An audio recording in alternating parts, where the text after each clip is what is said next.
1 2, testing 1 2, 1 2 3, testing 1 2.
All right, thank you. Well, thanks for Alderman Barker confirming that. Good afternoon, everybody, and welcome to the regulatory section of the hybrid meeting of the Planning and Regulatory Services Committee. Can I ask that everybody please mutes their mic at all times unless invited to speak. For those of you who are physically in the chamber, can I remind you when speaking, you need to wait until you see yourself on the screen so the live feed can pick up your comments. If you speak before your image is projected, those listening on the live feed or the Zoom won't hear what you say. This is important in the case of a vote being required. Audio recording is being used to assist in preparing the form and minutes. Therefore, anybody participating in the meeting consents to it being recorded and live streamed on YouTube. So apologies, I'm aware of apologies from Councillor Lavery, Councillor Ian Wilson and Councillor Philip Moutry. Any others? I know Saoirse's going to be here at 4. Any others? We'll take them as they develop if there is any more. Declarations of interest, we'll take them as we proceed. So we'll move to item 3.1. And Julie Brown, our Senior Planning Officer, is going to present this one on advance notice of listing of a vernacular house. So Julie, when you're ready. Thank you, Chair. Yeah, this is an advance notice of listing of a vernacular house east of 44 Buconnell Lane, Lurgan. The Department for Communities wrote to the Council on the 10th of February seeking their views on this proposed listing, a copy of which can be found in Appendix 1. The time frame for responses closed on the 24th of March, so officers wrote to DFC and asked for an extension, which was granted until the 2nd of May. The listing is being considered under Section 80, Part 1 of the Planning Act Northern Ireland 2011. DFC has assessed the merits of listing the property against the criteria set out in their publication of May 2019. In this case, the significant criteria include style, proportion, plan, form, structural system, setting, age, rarity, authenticity, local importance, and there were some alterations noted that were detracting from the building. DFC in their survey have described this vernacular house as being mud-walled and it may be of pre-1760 construction. It is located at the head of a private lane leading to the listed Turmoira farm. The department advised that the age of the building in itself is noteworthy, but the fact that it is retained as roughly hewn roof trusses and thatch under a tin covering makes it more valuable and of considerable local importance. The survey sets out historical information regarding the ownership, and it is currently in the ownership of the council and is being used as a store. It is located within the existing open space zoning of Silverwood Golf Course and Ski Centre within the development limit of Craigavon urban area as defined in the Craigavon area plan. The planning history search identified no relevant planning applications affecting the site, and there are no constraints on the site either. However, to the northeast is the aforementioned Turmoira farm, which is a listed building. As the council is the property owner, planning officers consulted with colleagues from the Estates Department and they raised no objections to the proposed listing.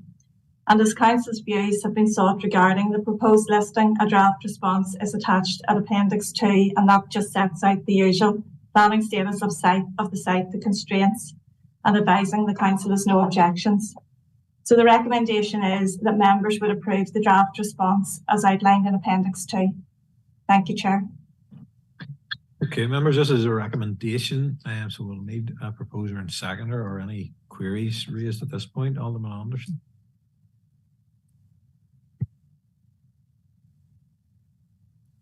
Thank you, Chair. These listings always invoke some debate, no doubt. This isn't the ownership of council. I note that there's been, some inappropriate or alterations, windows removed and things like that. Does this mean then, if it's listed, we would have to bring it back to its former glories, or does it retain to be a store in the way it is at the minute? Because in the past there has been listed buildings were being considered when the listed building people have asked for the building to be put back to its original state. In fact, in past years, I was involved in one where the thatched roof had completely collapsed and was causing great pain to the owner, and they were insisting this be put back. So I'm just wondering where we stand with this building. This council ownership used as a store will stay for that in years to come as it is now. Thank you. Okay. Julie, maybe you can respond to that. And no, it's my understanding that once the building is listed, the property owner just has to maintain it reasonably, you know, as if they would maintain any other building. It has just been noted that those, you know, there's been some things have been changed. There's some PVC rainwater goods and things like that, and the internal elements of the house seem to be pretty much have been sort of lost over the years. But I think in the case of this one, it's the very fact, it's like a structural form is very important.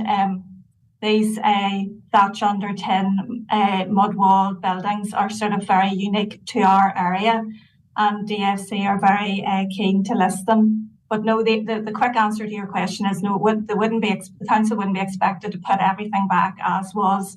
If they wanted to, they would have to apply for listed building consent to do so. Okay, Councillor Nicholson.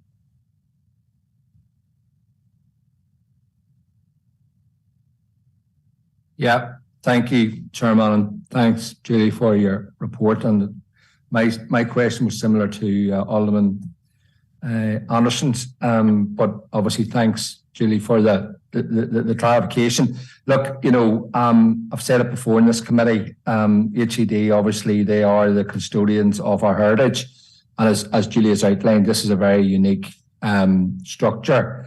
And it is something that, you know, obviously with the thatch, with the tin and the mud walls is very rare in this locality. But look, if the estates have no issue in relation to this and have been consulted, they are obviously the guiding arm of our council of what we do with the buildings. But I know that there is a sort of a review of all our sort of properties in the council, and obviously this maybe the one that potentially could be, I don't know, sold or whatever, or found a new use or whatever. But look, again, it's something that I think going forward, I'm hoping the states have taken that into consideration, because down the line, if we try to do something like this and then next thing you can't do because it's listed, we'll be kicking ourselves. But look, anyway, as I say, I'm happy to make a proposal, Chairman. We accept the recommendation at this stage, and as in the letter, and let it go back to HED and maybe what do you call it? Take it up with states myself just to be sure. Because it as soon as it's listed, it's hard to delist, I can tell you. So we are in a situation where, you know, where it is and things like that.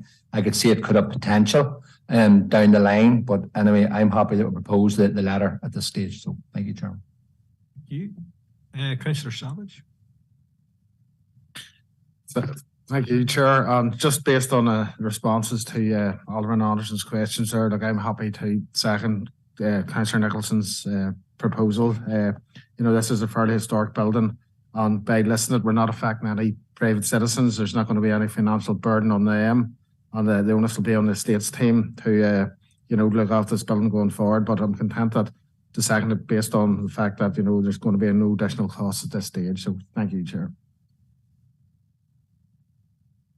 Okay, so I'll take that as proposed and seconded. Thank you. I don't see any other lights on. So we'll move then to 3.2, and Damien is going to take us update on case loads. Yeah, thank you, Chair, and good afternoon, members. Members, the report before you furnishes you with information in relation to live planning and enforcement caseloads, and includes, amongst other things, figures for the number of planning applications received over the course of last business year and the number of decisions issued. Members may recall last month I mentioned how the pandemic had caused our live caseload to rise significantly, and that was due mainly to the challenges around procuring IT equipment to facilitate remote working and the closure of the planning offices for a significant period of time. As a result, our live caseload had reached 1,095 by May of last year. However, by November, it had been reduced to 870. And at the same time, our performance against statutory targets has significantly improved. And we were starting to resume our position as one of the best performing local authorities. Unfortunately, the ongoing technical issues associated with the new IT system have impacted our ability to issue planning decisions. And as a result, our live planning and enforcement caseloads have once again increased. Members can be assured that officers are working closely with key stakeholders to resolve the ongoing issues, and a confidential report on the IT system will be presented later as we work through the agenda. Members can also be assured that officers are working diligently to increase planning output, to drive live caseloads down, and return our performance against statutory targets to pre-COVID levels. I'm happy to take any questions, Chair. Thank you. Thanks, Damien. Any queries, members, on this one?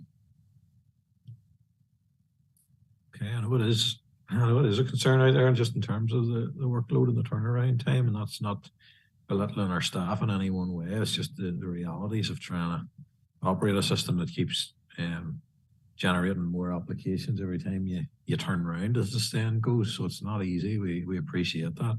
In terms of, you know, the likes of recruitment and retention, how's that shaping up, Damien? I know, you know, we have had the issue previously where, you know, we have trained people and then obviously they've took opportunities elsewhere, and then you're kind of back to the drawing board. How's that looking at the moment? Yeah, absolutely. Sure. There always is a challenge around trying to fill vacancies, but we are in the process of doing that at the moment. Obviously restricted in terms of how much you can disclose around that, but we are going through a process. We have a number of vacancies at the moment, and we're working very hard to try and fill those and to do that as quickly as possible. Thank you. Okay, members, that was an item for information, so I don't see any other queries or comments coming through there. So we'll move on then to 4. Tom's taking this one. It's 2 street naming reports and an update on workloads. So Tom, when you're ready, thank you. Thank you, Chair, and good afternoon, members. Item 4.1 is a request for a name of a housing development consisting of 5 dwellings off the Mahon Road in Portadown, and details are contained within Appendix 1. The applicant's preferred name for this development is Tullygalley Manor, and the main reason is that the Tullygalley is the townland for this area. And members are asked to note that there are a total of 3 townlands of Tullygalley in the borough, but no development currently has the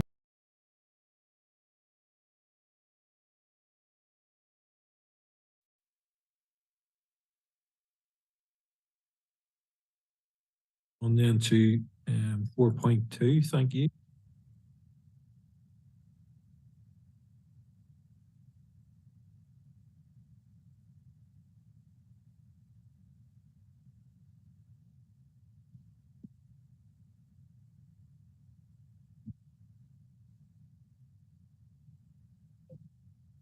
If we could just repeat that, Alderman, I'll just bring you in again to propose that.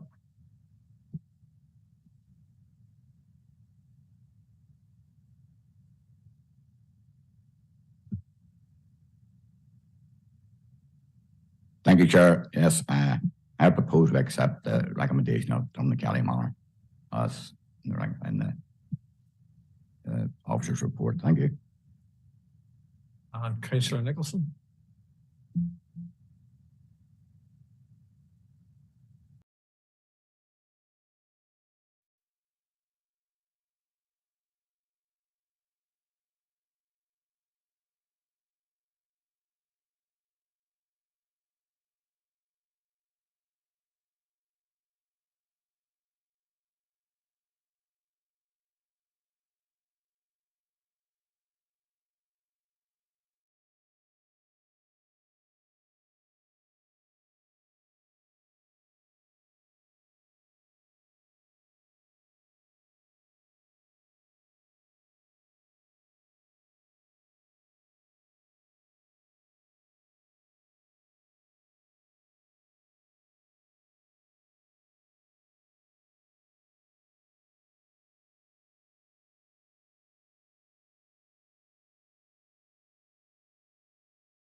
goes. There may be some other wee hiccups with the system here, but we'll see how we get on. So I think we were at 4.2, Tom. Is that right? Yeah. Okay. Thank you. Thank you, Chair. Item 4.2 is the request for a name of a housing development consisting of 9 dwellings off the Blackskull Road in Blackskull. Details are in Appendix 2. The applicant's preferred name for the development is Clover Heights, and the applicant's main reason for the preferred name is that there's an existing development called Cloverdale on the opposite side of the road, and that this site is on an elevated ground. Officers have assessed and deemed the proposal is compliant with the policy, and the recommendation therefore is for members' approval of Clover Heights for this development. Thank you, Chair. I'm happy to take any questions. Thanks, Tom. Alderman Twyvell. Yes. Yes, thank you, Mr. Chairman. Really, just to ask what appears to me a logical question. The other side of the road is Cloverdale, and this is on a height opposite it. I would have thought the logical name would have been Cloverdale View rather than Clover View. I just wonder why they've gone for the Cloverdale, or sorry, the Clover title. Thanks, Tom.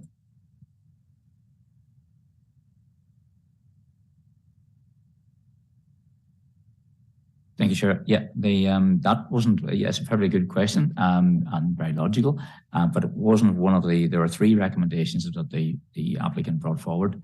That wasn't one of them. Well, Cloverdale View, sorry, my apologies. But their preferred one is, if members prefer the second one, then that's the one we can go with. Okay, Councillor Savage.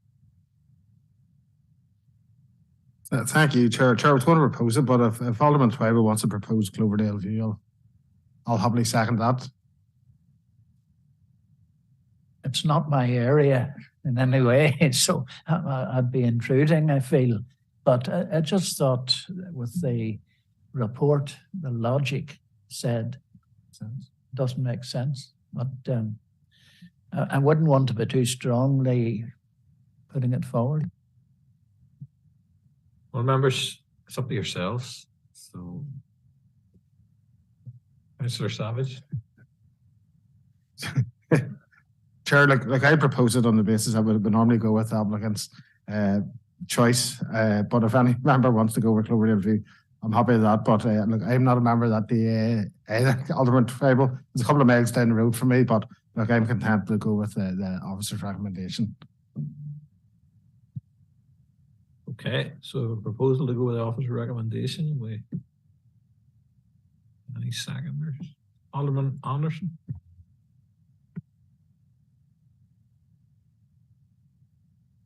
How the seconds, Chair? Okay, we all agreed. All right, thank you. And Tom, then there's an item for information on updates on caseloads. Thank you. Thank you, Chair. This is to keep members up and informed of the workload undertaken by the department over the last financial year. In total, we've received 3,492 building regulation applications, which was 100 more than the previous year. But more significantly, in a normal year, we would, in a busy year, we would receive in the value of £250 million worth of investment. However, in the last 12 months alone, we've received applications with a notional construction investment of just over 411 million, which is quite significant by previous years. We've also carried out over 14,919 site inspections and undertaken 2,283 plan assessments and issued all the appropriate statutory notices on these. The department has also continued to deliver the council's property certificate function for the conveyance of properties across the borough.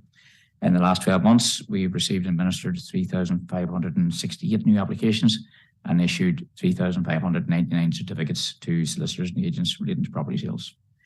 Thank you, Chair. This is for members' information, but happy to take any questions members may have. Okay, and thanks again, Tom, for the efforts of the staff in that regard. Any queries or questions, members, on this point? I know it's for information, so I'll not labour too long. Thank you. Okay, at this stage we have confidential report to take at item 5. So I'd like to get a proposer and seconder to go into confidential. Alderman Anderson, Councillor Nicholson. Okay, members and online viewers, in accordance with Schedule 6 of the Local Government Act, we will now be moving into a confidential session of the council. This means we'll turn off the live feed and it'll be returned when the meeting is restarted. Can I ask now that the ICT officers please turn off the live feed and confirm with me when the confidential section of this meeting can proceed? Thank you.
feed then?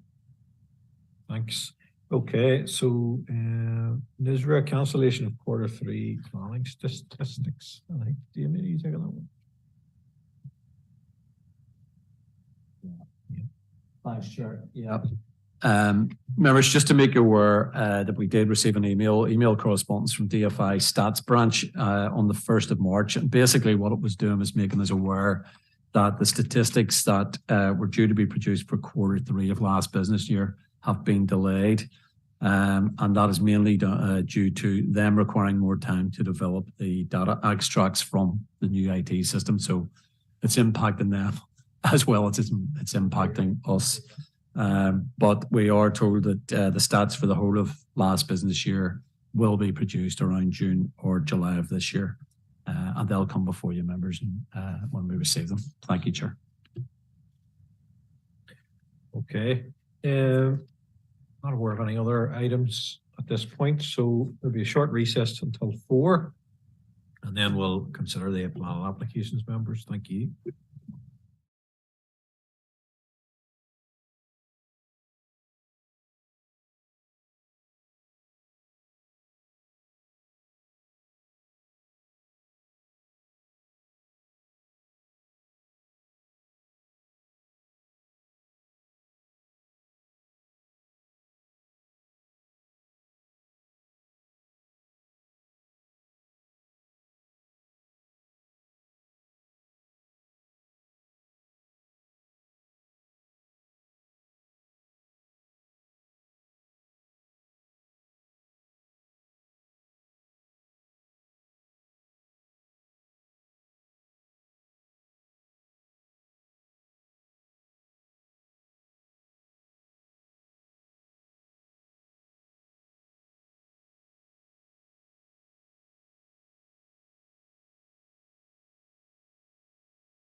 All right, members, thank you for joining us and sorry for the delay. And it's just one of those things. We don't control what happens in these situations. And thanks to our IT team for resolving it so quickly.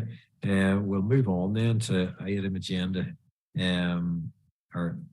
item 6, should I say, application for planning permission. So good afternoon and welcome to this section of the hybrid meeting of the Planning and Regulatory Services Committee. I asked everybody to mute their mics at all times unless invited to speak. For those who are physically in the chamber, can I remind you that when speaking into your mic, you need to wait until you see yourself on the screens so the live feed can pick up your comments. If you speak before your image is projected, those listening to the live feed or the Zoom won't hear what you say. This is important in the case of a vote being required. Audio recording is being used to assist in preparing the formal minutes. Therefore, anybody participating in the meeting consents to it being recorded and live streamed on YouTube. During the course of the meeting, questions may be asked by councillors who are members of the committee, applicants for planning permission, objectors, or those speaking on their behalf. In so doing, councillors endeavour to ascertain the info they need to enable them to determine the application. However, members of the public should note that councillors won't reach a conclusion as to whether an application should be approved, refused, or deferred until debate on the application has concluded. So that being said, we're going to move to Appendix 1. And as we know, this was considered a wee while ago, and a list is available there in the opening, or in, I suppose, the latest presentation of who considered that at the time. So we'll just want to make you aware of that again. And we'll move through to Roisin, and she's going to bring the presentation on this one. So Appendix 1, thanks. Thank you, Chair. This application is for the erection of 5 detached 2-storey dwellings and detached garages on lands to the rear of 37 to 43 Seago Road, with access via lands adjacent to and west of 19 Seago Drive, Portadown. The application is being presented to committee as more than 4 objections from 4 separate postal addresses have been received. The application was presented to the Planning and Regulatory Services Committee in June 2019 with a recommendation to approve. At that meeting, it was agreed that the application be deferred, subject to further information to be submitted in relation to the provision of a bin storage area, clarification of boundary details, and to address inaccuracies in the finished floor levels in the submitted drainage assessment. An amended set of drawings were submitted in the intervening period. The house types and their position remain unchanged, albeit clarification on levels has been received. The layout now includes an area for bin collection at the entrance. There has been a minor change to the elevation of house type B, and further clarification on boundary details has been received. A number of amended drainage assessments have been submitted in the intervening period, as well as an additional support and drainage information. The principle of development and matters relating to design, layout and amenity were previously considered by the members and remain unchanged. Vehicular access to the proposed development would be provided from Seago Drive. DFI Roads has considered the revised layout and the objections received from third parties, including issues relating to visibility displays, and has raised no objections to the application. Officers are satisfied the development meets the car parking requirement for a development of this kind, and all traffic associated with the development will be adequately accommodated within the confines of the site. Officers are therefore content that the proposed development will not prejudice road safety or inconvenience the flow of traffic, and therefore accords with the SPPS, PPS3 and DCAN 15. The site is not identified as being at risk from flooding. However, following the receipt of a number of objections relating to flood risk and drainage issues, DFI Rivers advised that, having regard to the objections indicating the proposed development was located in an area where there's evidence of a history of surface water flooding, a drainage assessment was required to be submitted. The drainage assessment provides details of storm drainage and details of a land drain which is shown to discharge into the watercourse running adjacent to Northway. This will remain the responsibility of the applicant, and an informative to this effect will be attached to any subsequent planning approval. Officers in consultation with DFI Rivers are satisfied that the drainage assessment, which was submitted by the applicant, demonstrates that surface water resulting from the proposed development can be effectively controlled and mitigated and will not create greater potential for surface water flooding of the site or elsewhere, and for that reason is considered to comply with the SPPS and FLD 3 of PPS 15. The revised layout now includes provision for a bin storage area. Having regard to the above and the previous report, officers are of the opinion that the proposed development complies with the SPPS and all the other relevant planning policies. On this basis, and subject to the conditions attached, it is recommended that planning permission be granted. And members, I'll just draw your attention to an addendum that was circulated yesterday, just updating some of the conditions and amending the wording of some of the conditions. And I'll just take you through the slides.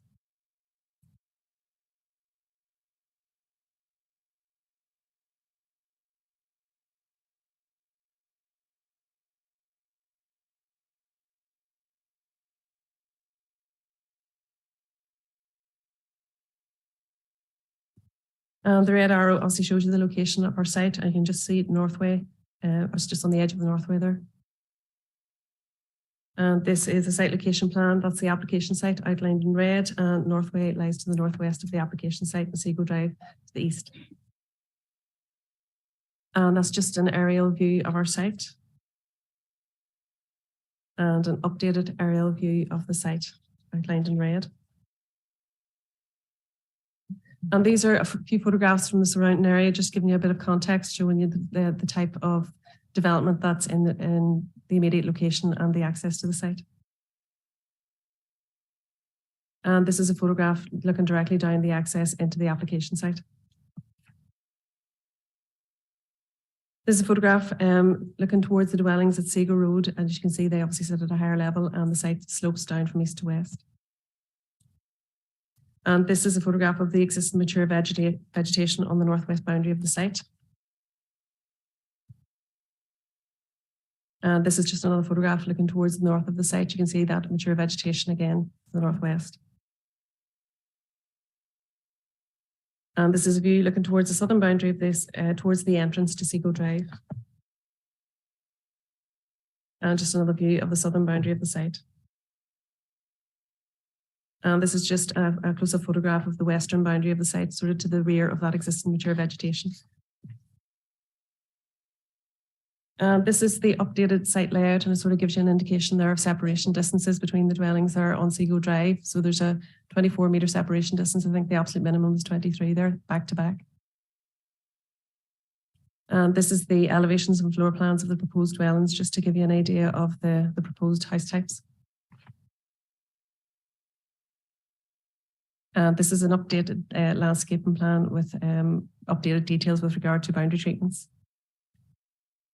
And a few cross sections of the site just to give you an idea of the slope and the location of the dwellings on the site. And this is a drainage plan, and the red is the foul sewer. It's probably a bit difficult to see on the drawing. And the purple line is storm drainage, and the green is the new cut-off drainage system. And finally, that's just a close-up of the details of boundary treatment. Thank you, members. Okay, thank you, Roisin.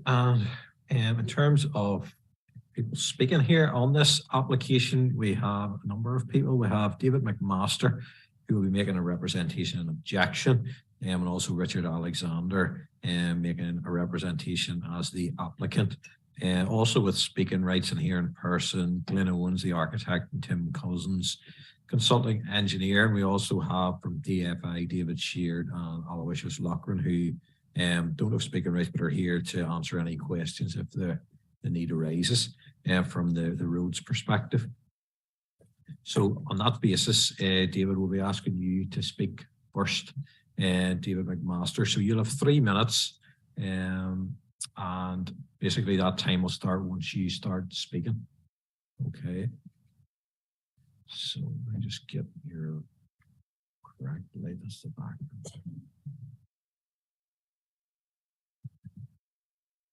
Thank you, Chair. We would confer with that the correct notice has been served and that the applicant and department have confirmed the objector's ownership of a portion of land, which we will further address. The planning statement totally incorrect in relation to the impact of drainage works on retained vegetation. A concern still exists in respect of drainage. There are a number of inconsistencies in levels between various documents submitted, which could have a serious negative effect on surface water. A revised drawing was submitted with an updated drainage report dated 7th October 21. Members should note that this report confirms that the storm drainage system will flood marginally at certain manholes. There are discrepancies in levels between the drainage plan and the site layout. Some show at least 400mm variance. It is also evident that in certain positions, the proposed cut-off drain will actually be above ground level. We also note that there appears to be no valid Schedule 6 agreement, and no information has been made available in relation to existing drains traversing the site serving 4 properties on Seago Road, with the private connections from number 37 actually passing through the corner of plot 5's house. Looking at the conditions, obviously some drawings have been updated, which we haven't seen on the portal yet. Conditions 3 to 5, we believe that these are flawed and are being applied incorrectly and illegally. Stated at the commencement, the certificate of ownership was amended and that it is acknowledged that the objector has ownership of a portion of land. Condition 4 is a determination under Article 3.4c. However, we would question whether this can be carried out under the current format. This only applies to grounds within the boundary of the road or land owned by the department. In terms of conditions 6 and 7, as almost 7 years have elapsed, it would have been prudent to have an updated survey showing crown spread and route protection annotated. With trees in close proximity to plots 1 and 2, it's questionable if the development can be carried out. We're also surprised to note that previous condition 6 relating to drainage has been omitted entirely and would question. In conclusion, it's unfortunate, or dare one say embarrassing, that this application has been brought back to committee with so many issues, namely questions on legality of some conditions, discrepancies in levels between drawings and anomalies with technical reports. We would request that members take into consideration these issues, and we believe that the recommendation to approve cannot be supported as presented today. Thank you. Okay, thank you. And we now have Richard Alexander, who's going to make a representation as the applicant in support of the application. So your time again will start as soon as you're ready. They pointed out the application has been going on since 2016. The same site has had a number of previous approvals, which we took note of when we were purchasing the land, with it being within the urban area. 1992, previously passed for 3 dwellings, 95, 3 bungalows, 99, 2 dwellings, 03, 6 bungalows, 06, 6 bungalows, and 08, 15 apartments across 3 number buildings. Despite on many occasions having stated that they have no objection to the development in principle, Miss Henry and her agents, Miss McMaster, have purposefully delayed and frustrated the planning approval of this development with 38 objections to date, each time waiting until responses and updates have been received before raising new items in a seemingly endless perpetuity. Last objection that there's been from any party other than Mrs. Henry or agents was 2019. We are simply trying to build 5 high quality, sensible detached family homes that are in keeping with the local area and create work for over 50 people, injecting over £1 million into the local economy during the build process. It's been through many iterations of road service, rivers, etc. All the other parties that has been going through, endlessly just trying to delay and frustrate and hold up the process. And yeah, I think by now we're just sort of looking to get this over the line. As much as I got to say. Thanks. Thank you. Just remind then members that Glenn Owens, an architect, and Tim Cousins, consulting engineer, are also here, as are David Sheard and Aloysius Lochran from DFI. So members, I'm open to questions now, to planners and of course those present visiting the committee today. So I will take any questions at this point.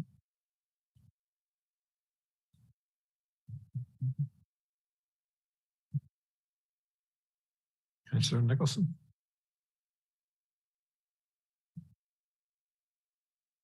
Thank you, Chairman, and thank you for all those who have presented thus far. And I do remember this one. It is quite a while ago. I think we've had COVID since.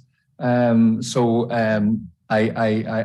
can share your frustration. But look, we're here today, and as I say, we'll have to deal with what's in front of us.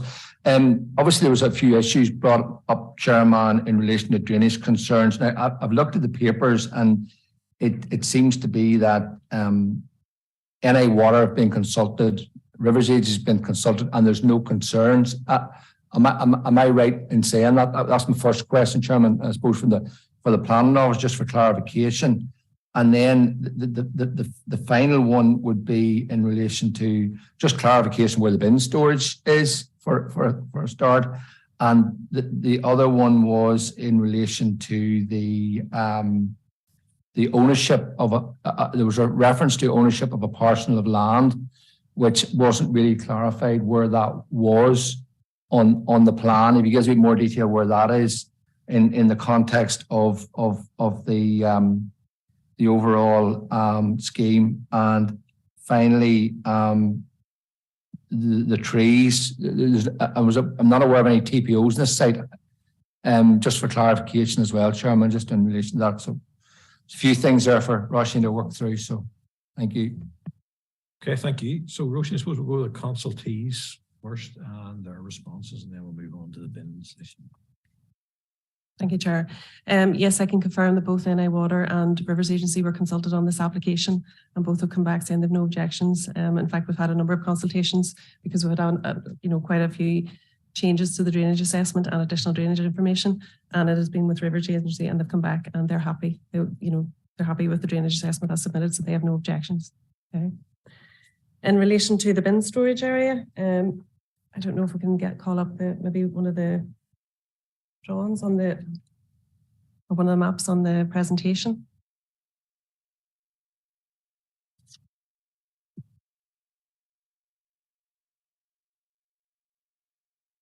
If it's you can actually see it on the drainage plan there, just as you drive into the drive on the left hand side, there's our area set back, and that's where the proposed bin location area is. Okay. In terms of ownership, yes, there has been a query over, well, it's not so much over ownership, over control. There's a portion of land that's required for visibility and for the proposed footpath, which we accept is in the objector's ownership, and she has been served notice on, so the correct certificate has been filled out. But it is part of an adopted service strip, so it's under the control of DFI. So that's obviously it's a control issue. Okay. And in relation to the trees, look, yes, obviously there's a drainage plan proposed there, and yes, there is a number of trees that we're asking to be retained as part of a condition. Look, we do believe that the drainage has taken account of the trees. However, there is a degree of flexibility there. There is a condition saying, look, if any of those trees that we're asking to be retained have to be moved or removed, basically you have to come back to us. It can't be removed unless you come back to us with written consent to any variation. So we think it has been taken account of. There is a degree of flexibility that can be moved slightly, but if something has to be removed, you have to come back to us and seek our permission. Okay, Councillor Nicholson. Yeah, look, thanks, Roisin, and I suppose and say thanks for answering those questions. And just for clarification, I see road service here. Obviously, there was mention of a service strip there. I've looked at this on Google Maps, and it does show the garden. Obviously coming across. Are you saying that service strip is not part of the ownership of the person? Is it? I think you mentioned Mrs. Henry, was it? Of Mrs. Henry? Yeah. The service strip is maintained, owned by the department. That has been adopted and as part of that adoption process.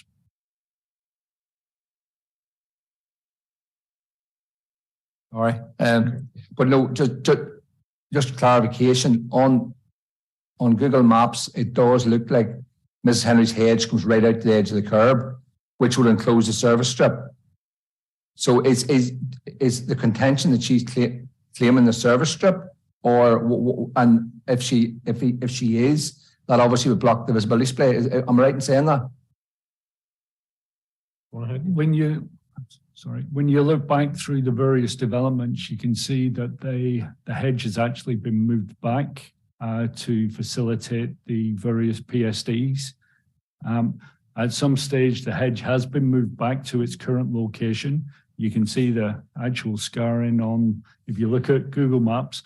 So it does mean that hedge is actually at the far boundary of our service strip. So it is infringing, and it is actually preventing full view of the service strip and sightlines for the incoming development.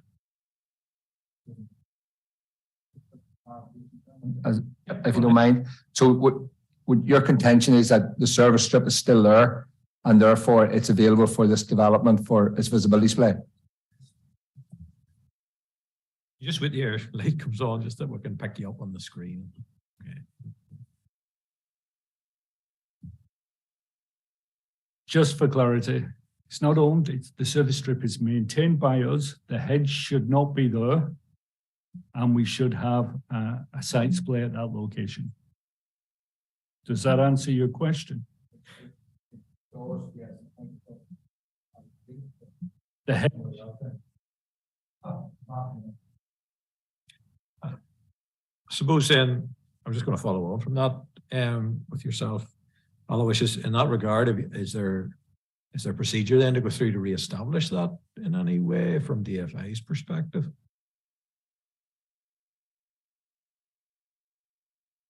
We would normally enforce where there is, where we could see that there is a safety issue for site displays. I suppose at this stage, with no development at that point, it's not been an issue up to now, but we would have to enforce it in this case. Okay, thank you. I suppose one other issue was raised, and that was the storm drainage system, and I'm assuming that's a DFA matter, I would imagine, is it? Or is that solely with NI Water? Is that maybe one for you? Sorry, that would be for NI Water. Just another little thing, if you're looking at street view, you will see that the street light is actually placed behind the hedge, if you're looking at, which is another indication of that area.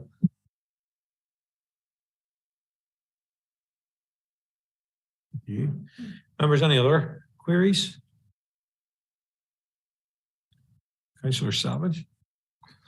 Thank you, Chair, and thank you for those who presented so far. If I could ask Mr. McMaster, you alluded to the surface water and drainage issues there, and I suppose you had only 3 minutes. Could you elaborate a wee bit more on the issues that you believe? I think you alluded to some of the manhole covers with water coming out of them. Could you just give us a wee bit more information about that, please? Yes. The last report that was submitted, I think it was the 7th of October 2022. And when you look at the levels and compare them with the levels on the site layout, at a few points, there's a proposal for a 300 millimetre drain, which comes round the back of houses in Seago, down the side, then goes onto the road where it becomes a solid pipe and then goes down in among the trees. And I don't know whether you can maybe bring up the drainage plan at all. Yeah, we can try if that's on the screen. We can try and screen share that.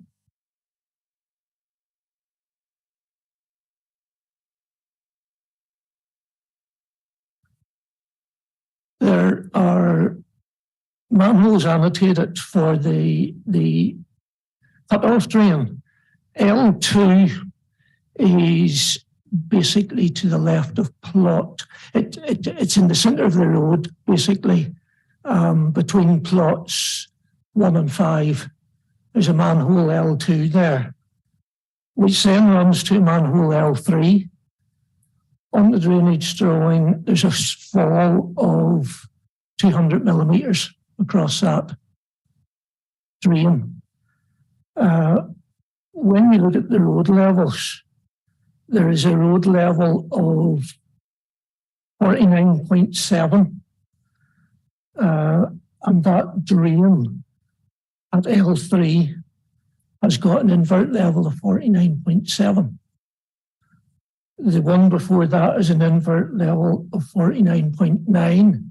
So when you add on the depth of the pipe, the required cover in the pipe to comply with statutory requirements, that pipe is sitting up on the road. So it doesn't work. And then, related to it and back to the landscaping. The layout as presented actually affects 13 trees out of 31.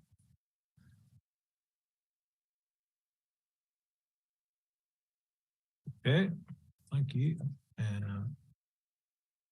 I suppose probably one for the applicant in response to that.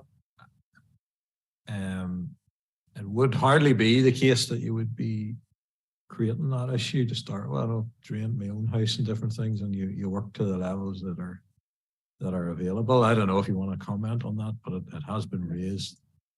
Yeah, so go on ahead.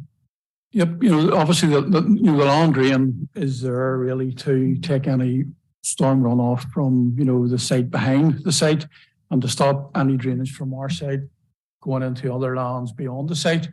All it's really taken is it's really just ground drainage. It's a very, very small flow. And, you're quite right in what you say. The land drain will be put in at a low level, about 600 mil below the ground.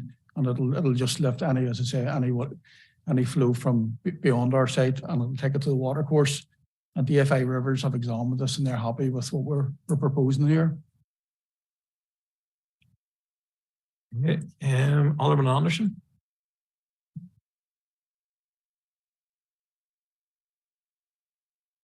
Yes, thank you, Chair. Just a couple of points. I'm coming back to Aloysius again, references service strip to try and get it clear in the head. Aloysius, is that service strip, if there was no encroachment by the hedge, would that be sufficient to give the correct site space? Or if the hedge encroached onto that strip, we could then get into legal arguments for the encroachment. Is that what you were saying at the last response? I just didn't pick it up, maybe right. And the other point is on the bins again, is we seem to have overcome that by an area for sufficient space. When we talk about sufficient space, is that 5 bins at any one time, one for each household, or more, or less, or what is it? Is there sufficient there to put more than the 5, depending when they're being collected and things like that? So maybe it is a sufficient space to cover a lot of issues. But those are 2 points. Thank you. Okay, Aloysius, maybe on the encroachment.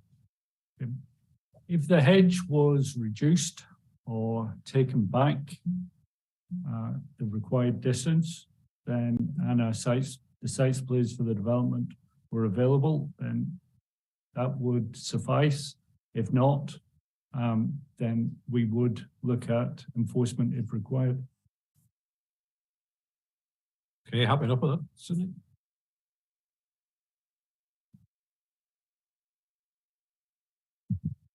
Thank you. Thank you for that, Chair, and all of wishes.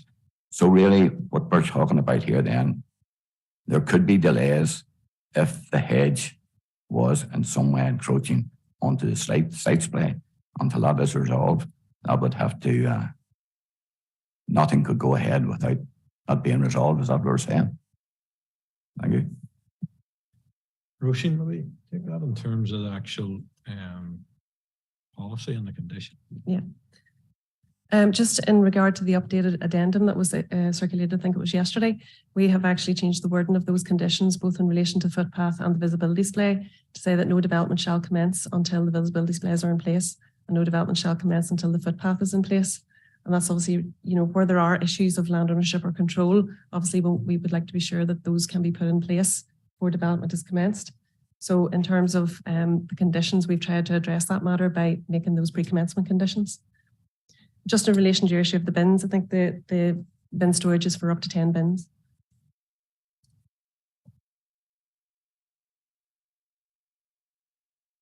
Thank you. Okay, Councillor Nicholson.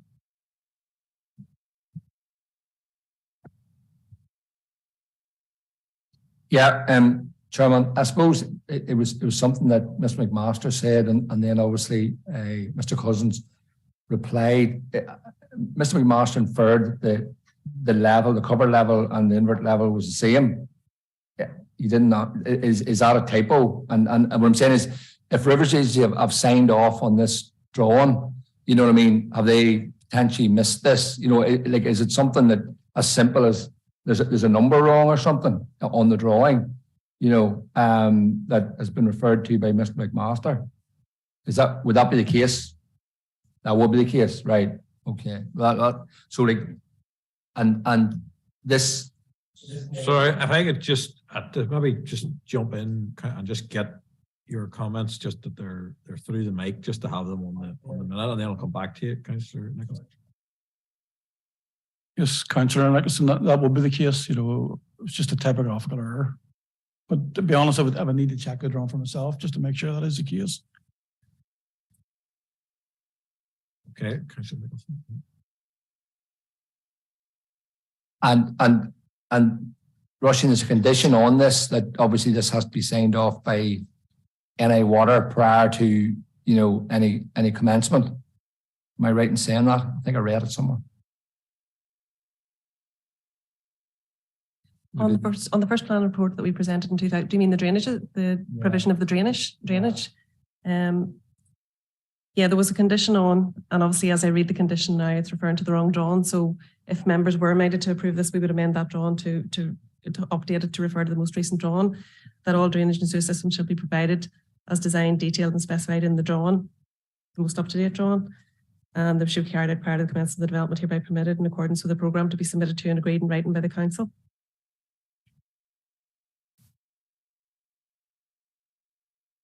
Okay, members, any other questions or queries?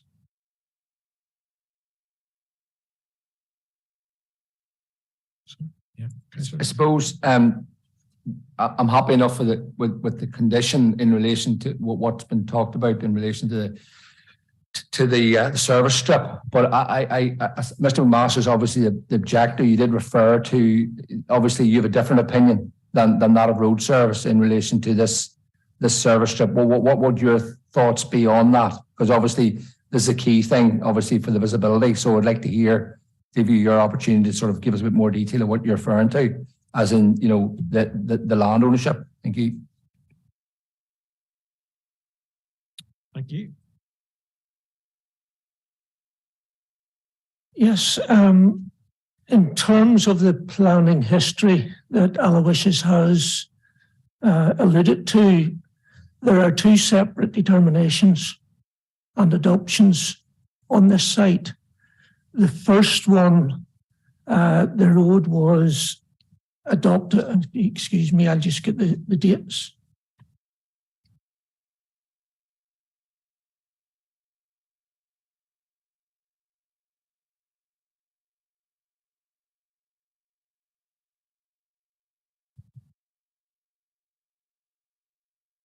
Yeah, there were two planning applications. The first one had an 8-metre radius. The road above the site was 4.6 metres wide. So the determination was an 8-metre radius, which then tapered back into the 4.6 metre radius. Subsequent to that, coincidentally, the date that the final adoption of the first one took place, there was an approval granted for a second application for the house which now exists above the site. That increased the width of the road by 1 metre to obviously get the 4.6 to correspond with the 5.5. The service strip was never readopted. So our contention is that the road was 4.6 tapering to 5.5, and we have actually spots on site. We put paint on site. And therefore, when it was increased to 5.5, the service strip at that point, now we're talking about a small area, but the service strip at that point, as adopted under the original adoption, has been reduced. And there's a strip that still remains in Mrs. Henry's ownership.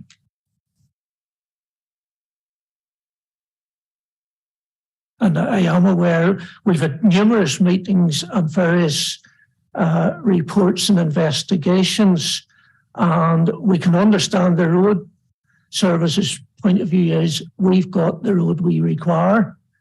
We're not doubting that, but we're saying you don't have the service strip that you originally adopted, and there's a piece of land here that has to be addressed. And that's the point we're talking about.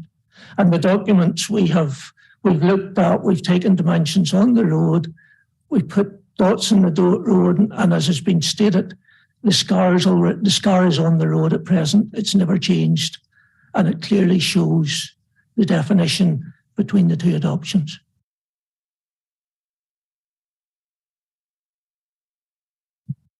Okay. Yeah, just I'd like to obviously hear Aloysius. Obviously, you've heard what Mr. McMaster has to say. I'm sure you're going to give us another opinion, so it'd be good to hear that as well. So we can sort of make an informed sort of decision. Thank you. Thank you. Okay. Thank you. As Mr. McMaster has said, we have reviewed this on a number of occasions. Now, what I can say is, although I wasn't part of the process for the two applications that we've noted, I've gone back, looked, been on site.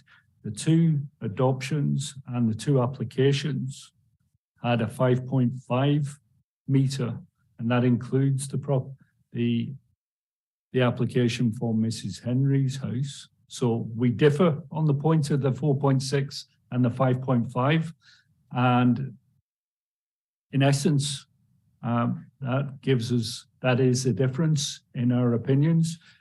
Road service is adopted as was approved in the applications. We believe we have done so, which includes a service strip.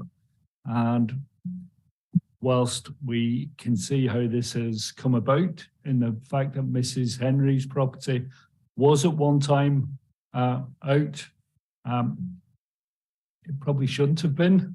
It was, and the two adoptions that we have done were correct as for the private street determinations. So we are content that what we have at present is correct, and it includes a 2 metre service strip, which is contested by Mr. McMaster.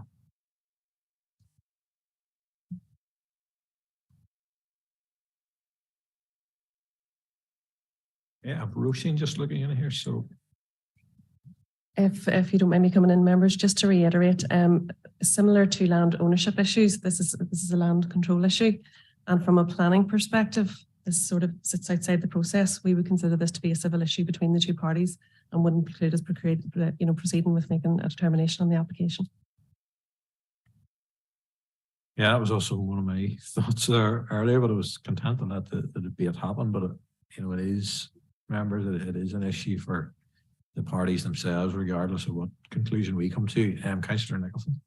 Yeah, look, yeah, obviously, thanks, Roisin, for the clarification on that. And just for clarity, that's the red on that plan, is the area we're referring to, isn't it? On the site plan, just it's coloured in red. I'll bring that up again.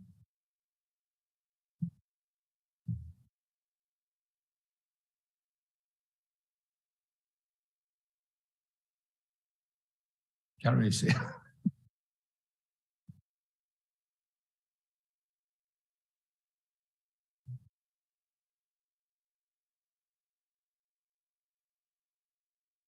It's red on my screen. Yeah, that's it. Is that the one you're referring to, Sam? Yeah, With that's the bit to the left, if you like, is the bit you're referring to, isn't it? Yeah. Yeah. Okay. Thank you. I suppose just for clarity, photograph 1, which gives site context, is that, I see a lamppost, is that the one you're referring to that is behind the hedge? Is that, yeah, that top left image, is that the lamppost that you were referring to? It's okay. Okay, remember any other comments or queries on this?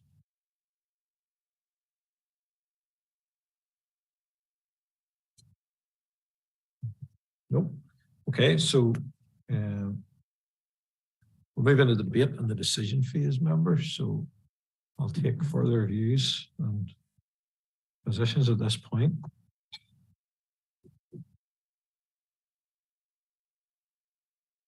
Any thoughts, members? Councillor Nicholson.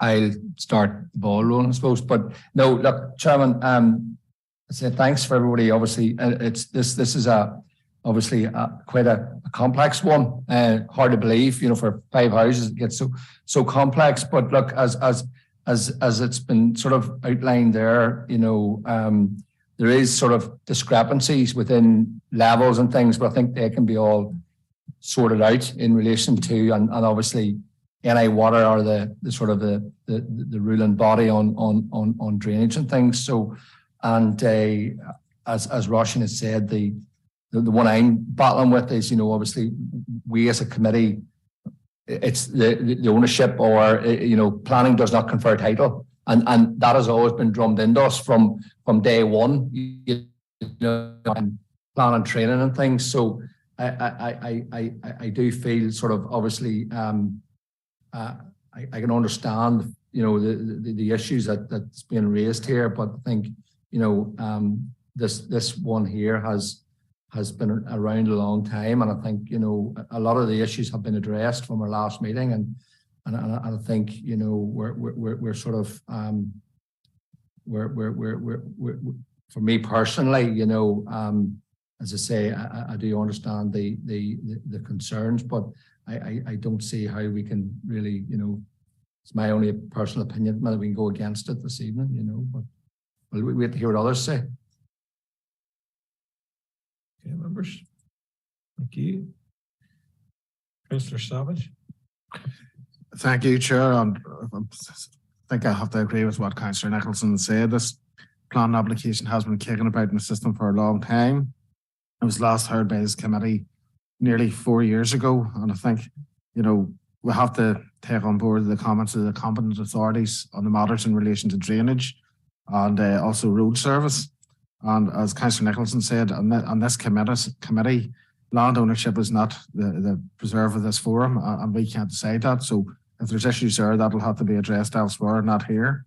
So, having read the report and heard the responses from both the objector and the applicant, I think, the recommendations as outlined in the report is something that we will have to go with. But as Councillor Nicholson said, that's my opinion at the minute. So if others have others' opinions, we'll be glad to hear them. Thank you, Chair. Thank you. Any other members view on this one? See any lights? So remember, we'll move to a decision phase, and I'll take a proposal at this stage. I suppose from my own perspective, I'm content with what I have heard, and bearing in mind, being cognizant of the fact that we don't have that say on ownership, and that it is an issue for outside this chamber between the parties concerned. So I'm content as chair on that basis to propose we accept the recommendation as delivered to us. So I'll make that a proposal.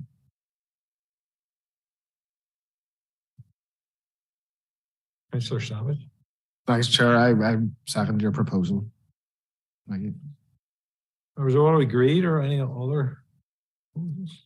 Not seeing any lights on or any feedback on the Zoom. So we will take that as proved and we will move on. Thanks to everybody for turning out for this one. I'm sorry for the delay again, not within our gift, unfortunately. But we will move on to Appendix 5. And Kyle Elder is going to take this one.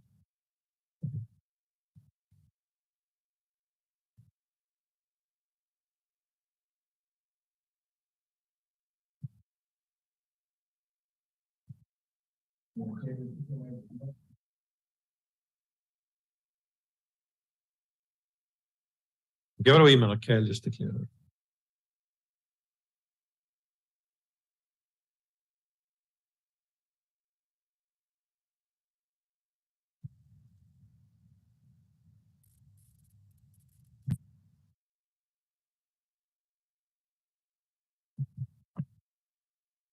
Okay, Kyle. This planning application seeks full planning permission for the erection of residential development comprising 30 residential units, 29 garages, associated access roads and hard and soft landscaping, which represents the fourth phase of residential development at the Deanery Demesne in Armagh. The application is before you this evening as it is a major planning application. Officers have taken, members have read the report in full, including the addendum, and as such this is a synopsis only. The application site is located within the settlement development limits of Armagh and is not zoned as defined by the Armagh Area Plan 2004. The site is adjacent to zoned housing lands to the north, which are currently under development, and existing residential developments to the east, west and south. Furthermore, there is an extant approval on the site under Plan Approval O-2008-0790-RM, which is also for housing. Officers consider the site to not fall within the definition of open space of public value, and therefore policy OS1 of PPS 8 is not applicable to the site. In accordance with paragraph 5.72 of the strategic planning policy statement, the guiding principle for planning authorities in determining planning applications is that sustainable development should be permitted, having regard to the development plan and all other material considerations, unless the proposed development will cause demonstrable harm to interests of acknowledged importance. In short, therefore, the planning process operates a presumption in favour of development unless harm is caused to interests of acknowledged importance. Officers are of the opinion that the proposed development creates no conflict with the provisions of the Armagh Area Plan 2004 and the SPPS, such that the proposal to develop the site for residential purposes is considered acceptable in principle.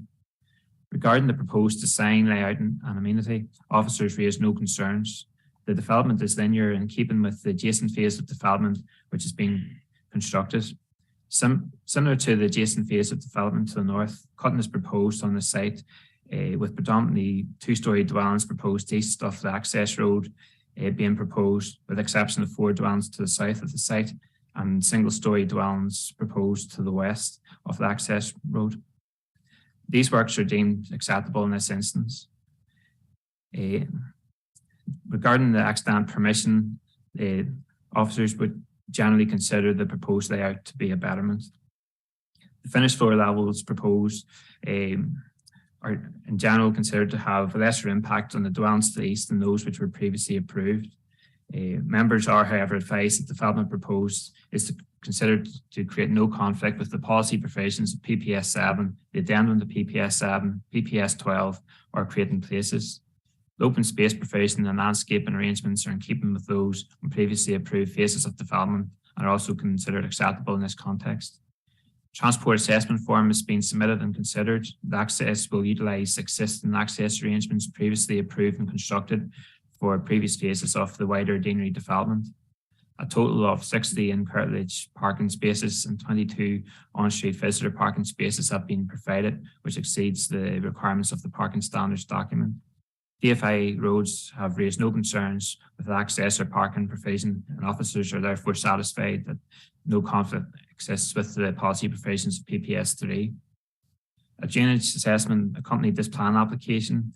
Officers in consultation with DFI Rivers are content that the measures proposed will effectively mitigate the flood risk to the proposed development and from the development elsewhere, such that the proposal complies with policy FLD3 of PPS 15 revised. Members will, however, note that a condition has been included in requiring a final drainage assessment to be provided. Overall, subject to this condition, officers raised no concerns in relation to the policies of PPS 15. The impact of the development on natural heritage and the environment is being considered in the report.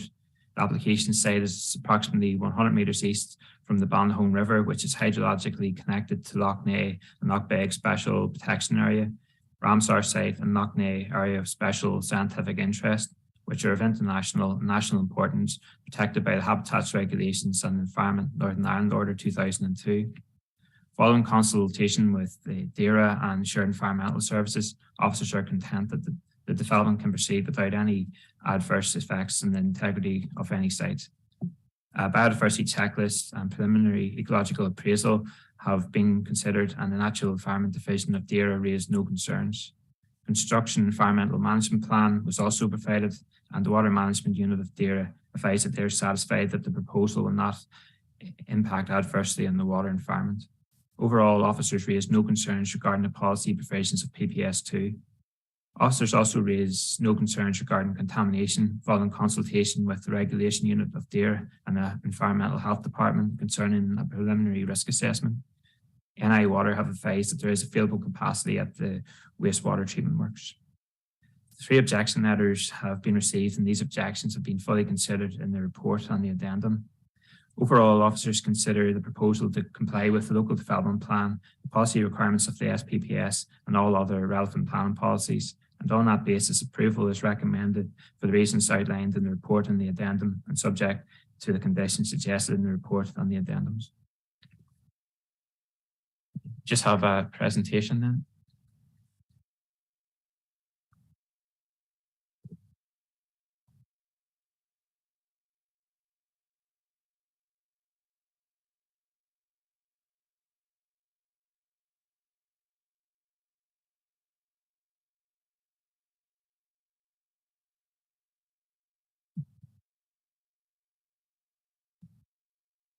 Okay, so in terms of the location, the sites within the settlement of Armagh, just in northeast of the town centre and in close proximity to the Portadown Road. The next slide then just shows an aerial overview of the site. This is an older image, so to the north of the site, previous phases of the development have predominantly been constructed, and you can also see the link road. To the east then is Mulnier Park and Mulnier Lane then to the west of the site. It's just the site location plan. And then the next slide shows the proposed layout for the site. So as you can see, it's a linear development with an area of open space there. The next slide then just shows the extant plan approval. So originally it was development at one side of the access road with the 2 cul-de-sacs, and then the linear style development thereafter. So these are just a range of the different house types. So there is a bit of a mixture in terms of finishes of render and red brick, but also, as the next slide will show, there's 2-story elements and single-story elements. The following slides then just show some of the cross sections, and the red dashed line showed the extant approval. Just to compare, so these are just a few of the sections from the northern section of the site, followed by a few sections from the centre of the site. And then that's just followed by a few sections in the southern portion of the site.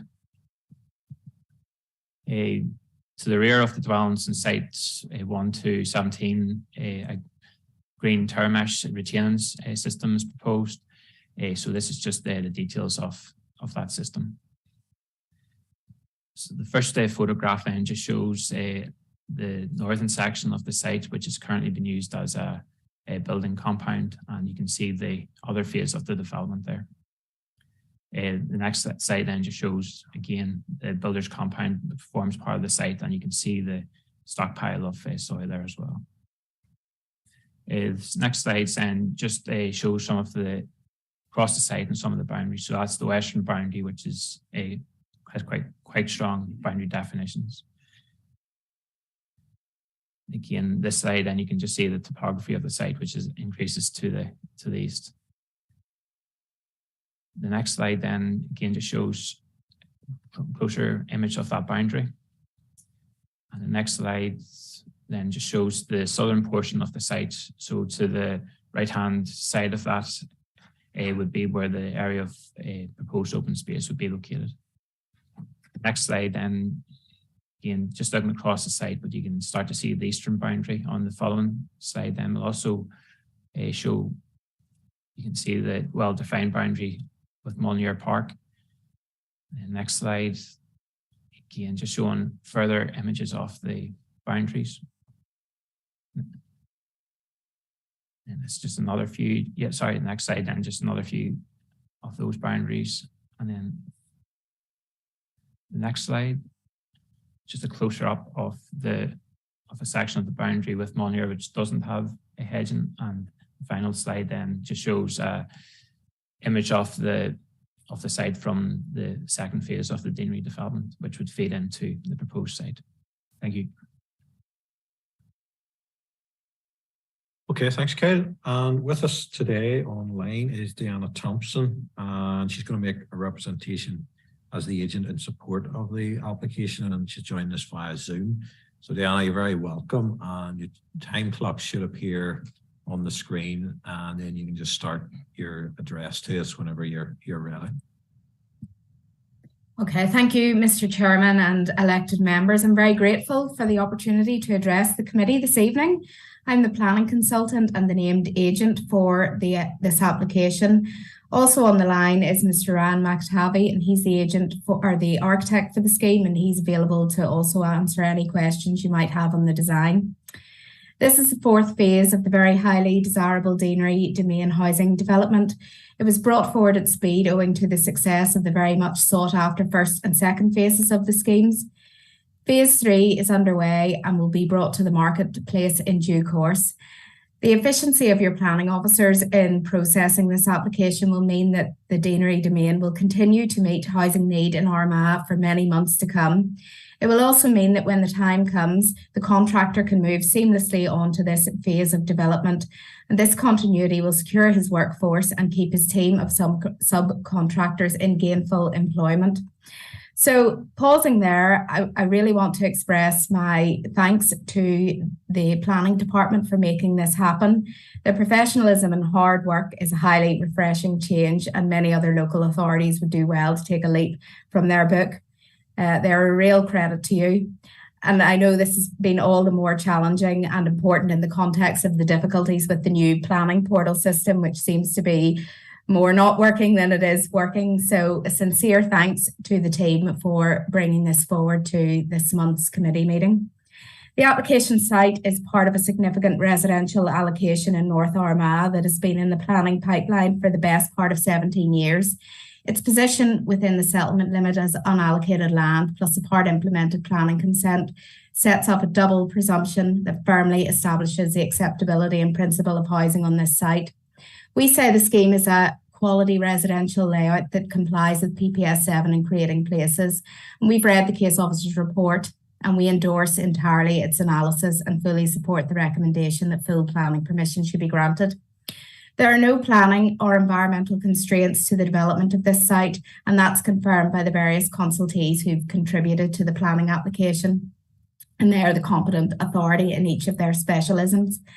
The proposal brings with it the following benefits: employment of 72 construction workers over its 24-month development period, a total investment of £7.2 million, provision of homes for around 72 persons, utilisation of sustainable building technologies, the regeneration and redevelopment of an area of vacant land with attractively designed housing that will enhance the amenity and character of the area, and supported by the new link road, which was fully funded by this developer at a cost of £2.4 million. And it will make a contribution to meeting housing need in North Armagh, where there's been no new housing land coming forward for many years. So for these reasons, we commend the scheme to you.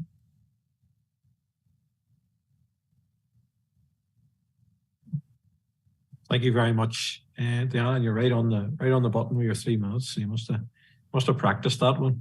No, but thank you, and praise indeed for our planners in that regard. So that's good. That's recorded on YouTube forevermore. But thank you, members. We will move to questions. As Diana said, Ryan and Simon are here as also and have speaking rights if there's any queries on that front. So I'm happy to take any queries at this point. Councillor Nicholson.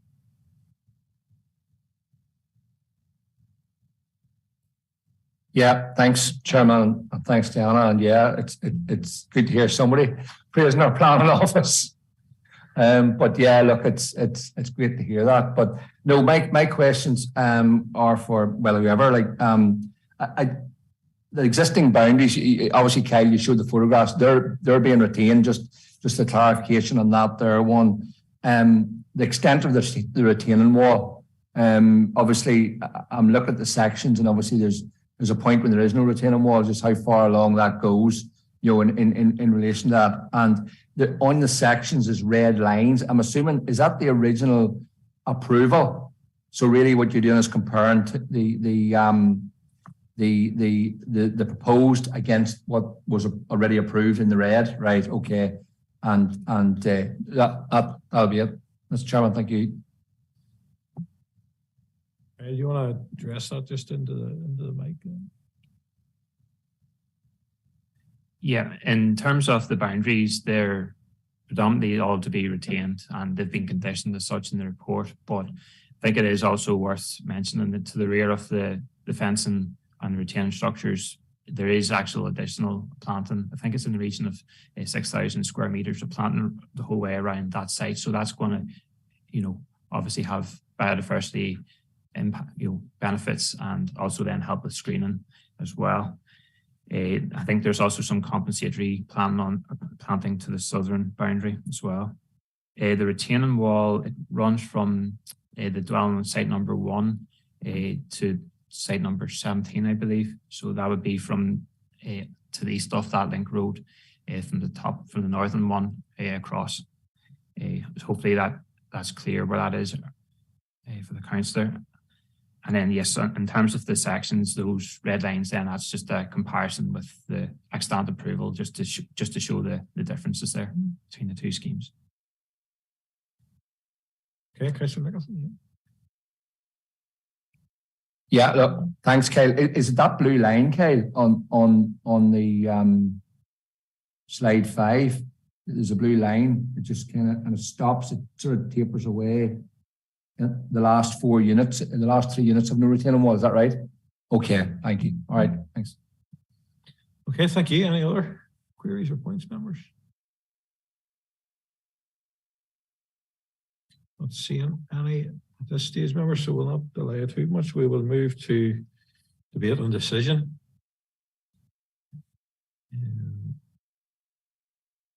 I'll take any views or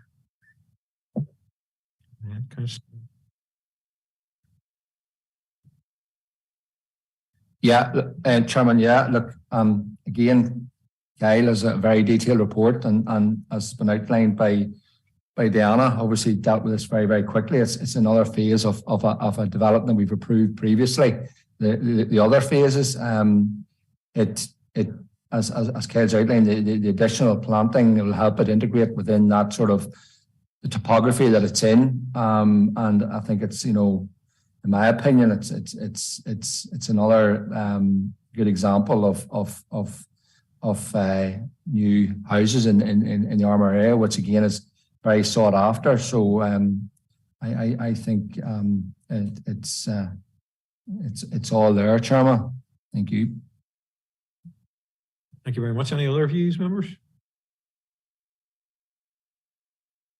Again, I'm fairly content with what I've seen as well. I'm sort of reading the room here. So content to propose we accept this recommendation. Seconded then by... Yeah, I'll second your recommendation, Chairman. Thank you. Thank you. Okay, members, I don't see any other lights on or queries. So we will thank our guests for joining us online, and we will move on then to our next application. We're jumping back to, sorry, hold on.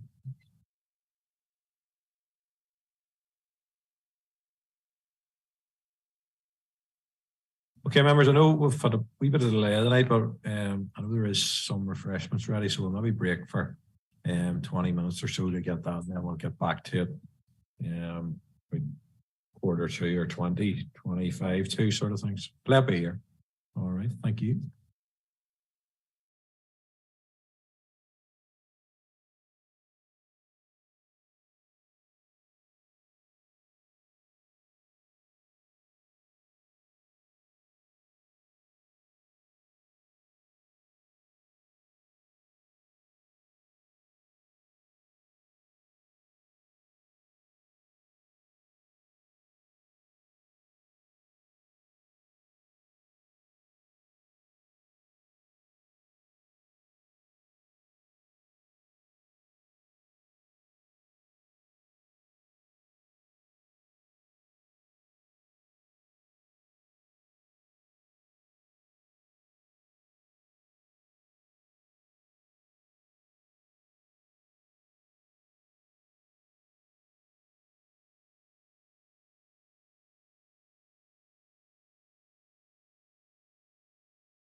some context on these sections, please.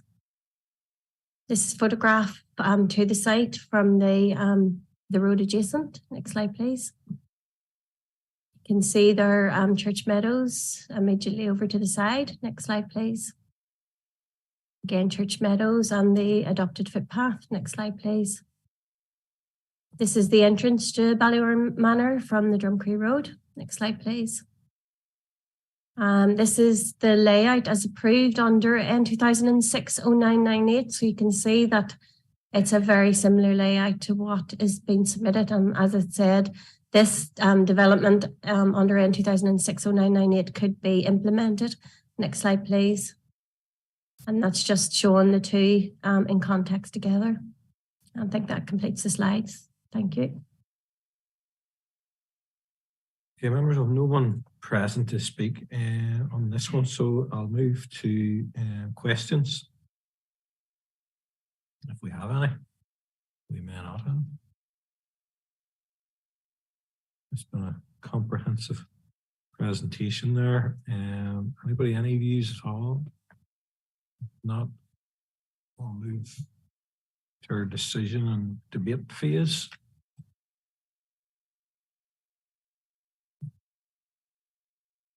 Mr. Nicholson.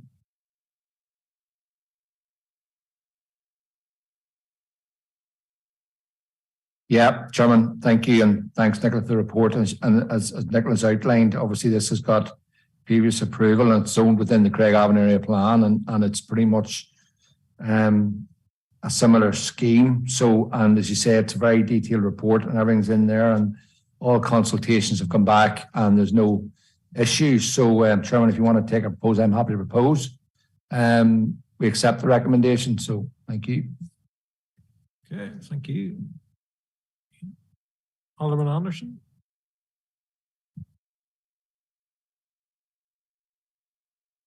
Thank you, Chair, and I'd be happy to second that proposal. Thank you.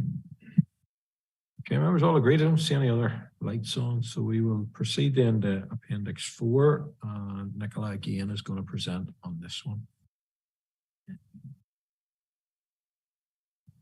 Thank you, Chair. This is very similar actually to the previous appendix. It's Appendix 4, and this application is the adjacent site for 13 social houses, including a house to provide wheelchair access. There are no consultee objections to the proposal, and there are 5 third-party objections in this case. The principle of development is acceptable again, as it's within the development limit for Craigavon on land zoned for housing.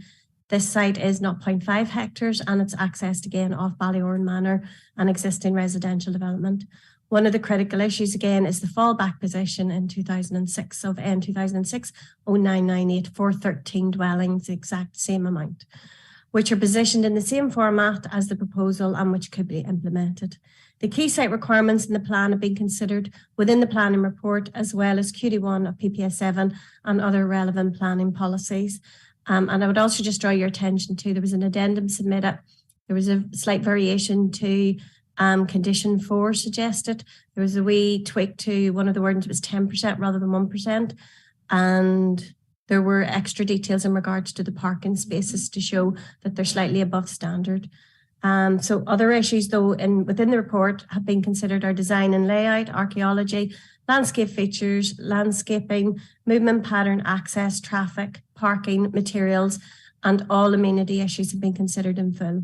A drainage assessment has been completed and Rivers Agency have no objection.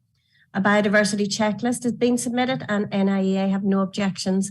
The site was also considered under the Natural Habitat Conservation Assessment requirements and would not have an adverse impact on the integrity of a European site.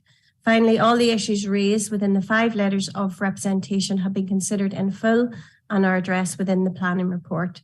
And again, the recommendation is to approve. And we'll just go through the presentations, very similar to the previous one.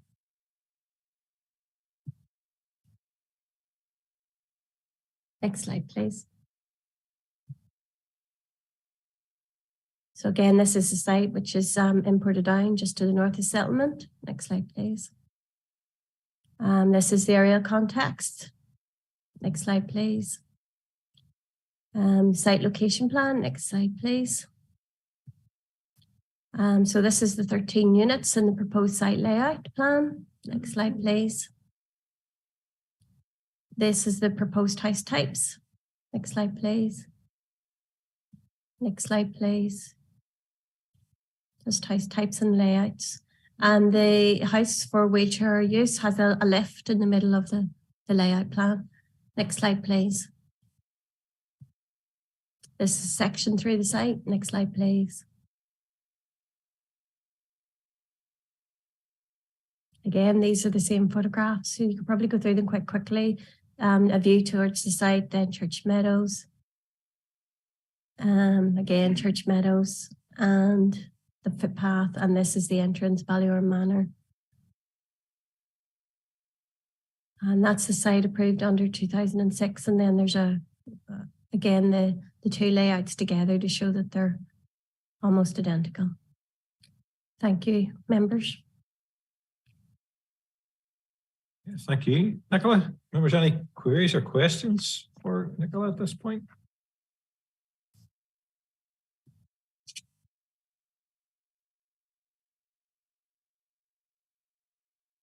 Again, it's in a similar vein as I say to Appendix 3. So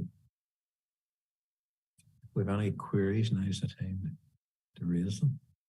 Or we can go to thoughts and on the application and debate. And okay, members. Councillor Nicholson.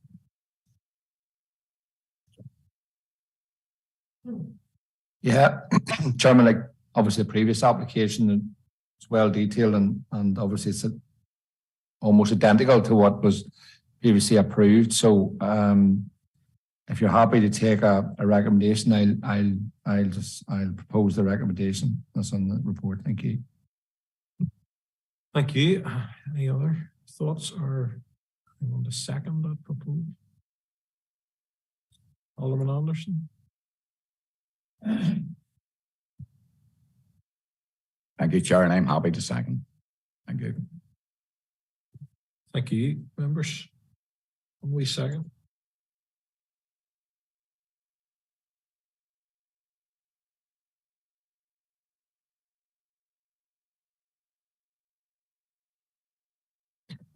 Okay, Nicola, just due to a technical issue, the first, the part of Appendix 3, not the presentation as in the screen presentation, but your opening notes, if you could just deliver those again for Appendix 3. The debate was heard and the vote was heard, or the proposal, but on the view of the slides was seen, but it's just the first part of the, the report itself. If you could just deliver that again for us, that would just tidy that up. Thank you. Appendix 3. Thank you, Chair.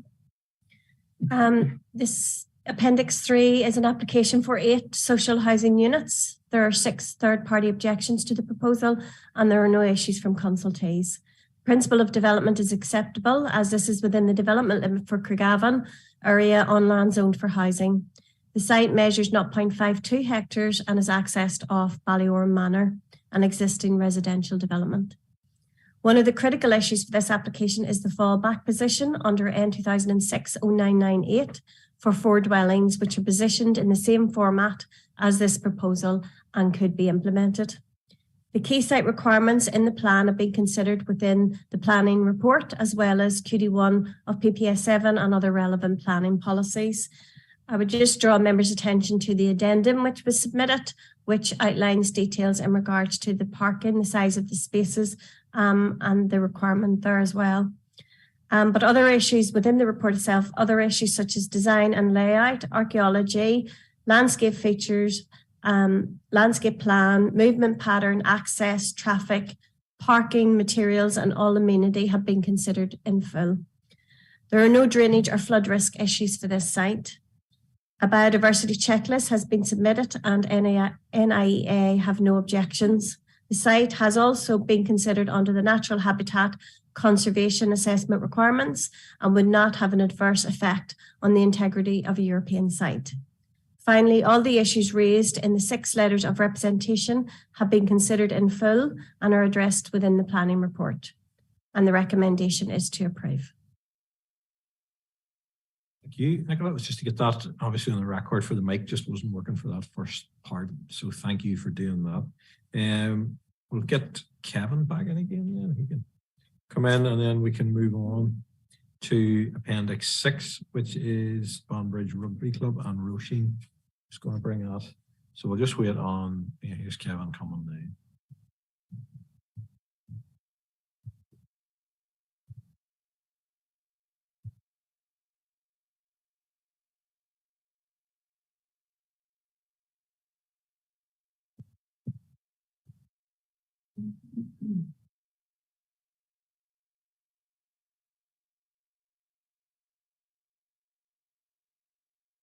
Okay, thank you, Chair. This application seeks permission for extensions to the existing pavilion to provide new changing rooms, shower, toilet and gym to provide additional facilities for ladies rugby, including extension to the existing bar and function room and provision of a new shed for storage of machinery with new dugouts, path and pitch side railing to the pitch at Banbridge Rugby Club, Arteries Lane, Banbridge. The application is being presented to committee tonight as more than 4 objections from 4 separate addresses have been received. The application site is within an existing area of open space as set out in the area plan. As set out in the report, officers consider the proposal complies with the SPPS and policy OS1 of PPS 8 and is considered acceptable at this location. Access to the site will continue to be provided via the existing access and it is proposed to utilise the existing car parking provision that exists within the club grounds. Although there's an increase in floor space, officers consider that this is mainly offset as a rationalisation of existing substandard and temporary arrangements within the site, which are currently used for changing and storage purposes. Officers in consultation with DFI Roads are content that there will be no increase in traffic generated by the proposed development and a proposed condition which would restrict the membership numbers of the club to the current levels in order to control this matter.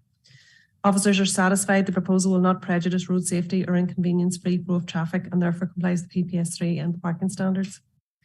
The strategic flood map indicates that the site lies within a 100-year fluvial floodplain and a 100-year climate change flood extent. Officers consider that the works proposed are minor extensions to the existing ancillary buildings and facilities. The submitted flood risk assessment demonstrates that construction of the proposed development would result in a minimal increased flood depth of less than 1 centimetre at the existing veterinary clinic north of the rugby club. Measures to manage and mitigate any increase in flood risk have been set out in the flood risk assessment. Indirect floodplain compensatory storage is proposed, which consists of an area to the north of the existing clubhouse, which would result in a slight reduction in flood risk to affected properties during a 1 in 100-year fluvial flood event. DFI Rivers accept the logic of FRA and have no objections subject to a number of conditions. Officers in consultation with DFI Rivers are therefore content that the measures proposed will effectively mitigate the flood risk and as such the proposal complies with PPS 15 and the SPPS. A noise impact assessment was submitted which considered the acoustic performance of the proposed facade and roof specification of the extension to the function room to prevent noise breakout. An assessment is being conducted on the noise impact on the 3 closest residential receptors. In all scenarios, it was assessed that the existing roof, proposed extended roof and proposed wall will provide adequate noise attenuation and reduce potential impacts on the nearest dwellings. The Environmental Health Department are consent subject to a condition restricting the use of the amplified music or speech within the gym area. A second condition is also recommended which requires the incorporation of sound insulation materials as specified in the noise impact assessment. Based on the advice and conditions, officers are content that the residential amenity would not be unacceptably adversely affected as a result of the proposed development and should receive a degree of betterment due to improved noise attenuation materials and management of the facility. All issues that have been raised in third-party objections have been fully considered in the report. Officers are of the opinion that the proposed development complies with the SPPS and all other policies, and on this basis, subject to the conditions attached, it is recommended the planning permission be granted. I would like to draw members' attention to an addendum report which was circulated earlier, summarising a written representation by the applicant and also seeking to add to a further condition. And I'll just take you through the report or the slide.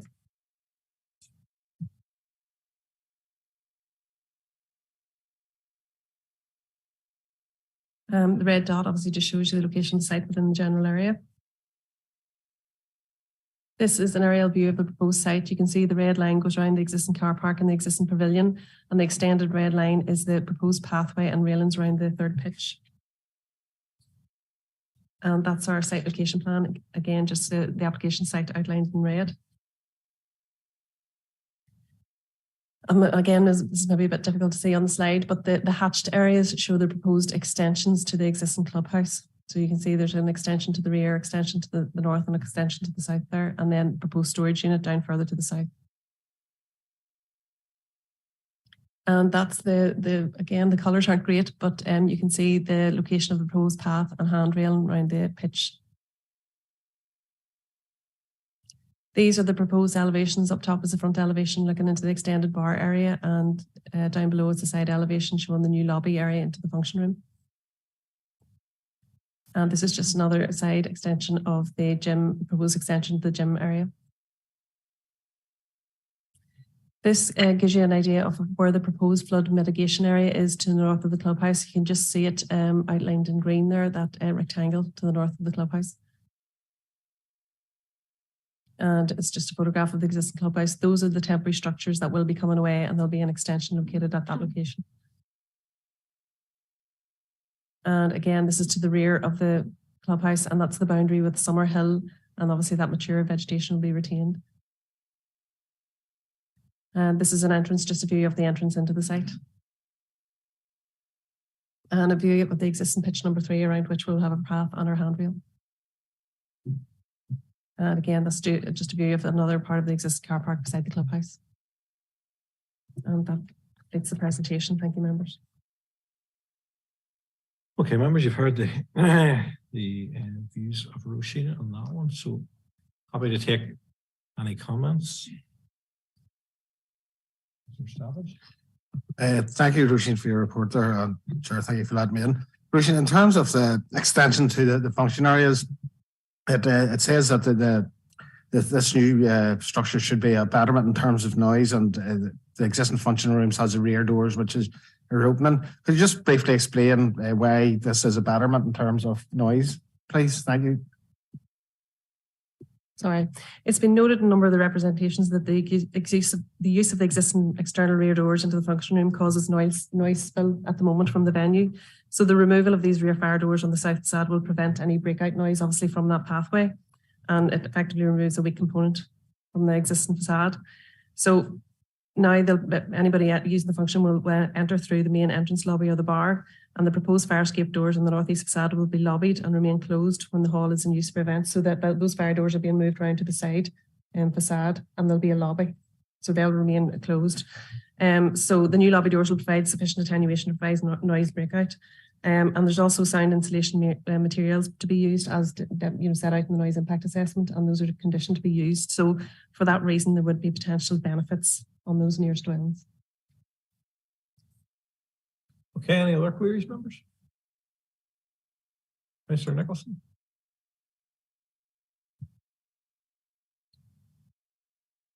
Yeah, Chairman, and mine, like Councillor Savage, about noise. I see on the condition that there's a dB. Obviously, that's the existing function room. Roisin is assessed at that. Is there any requirement that the new extension has to have a certain dB rating, in relation to the construction of the roof and other things that obviously sound can penetrate through, or is that something that happens at a later date, or will that be something environmental health will follow up on in relation to, obviously it's great that no longer the doors will be obviously open, but obviously in the new construction, I think sound something that should be taken into account as well for both the club and the residents. Thanks. Yeah, I would agree with you. And in the noise impact assessment, they have proposed materials that will insulate against the noise. There is new noise insulating materials that will be incorporated into the design. So that facade, the roof and the windows will provide betterment in terms of materials that they're using. So that has been set out in the noise assessment and considered by the Environmental Health Department.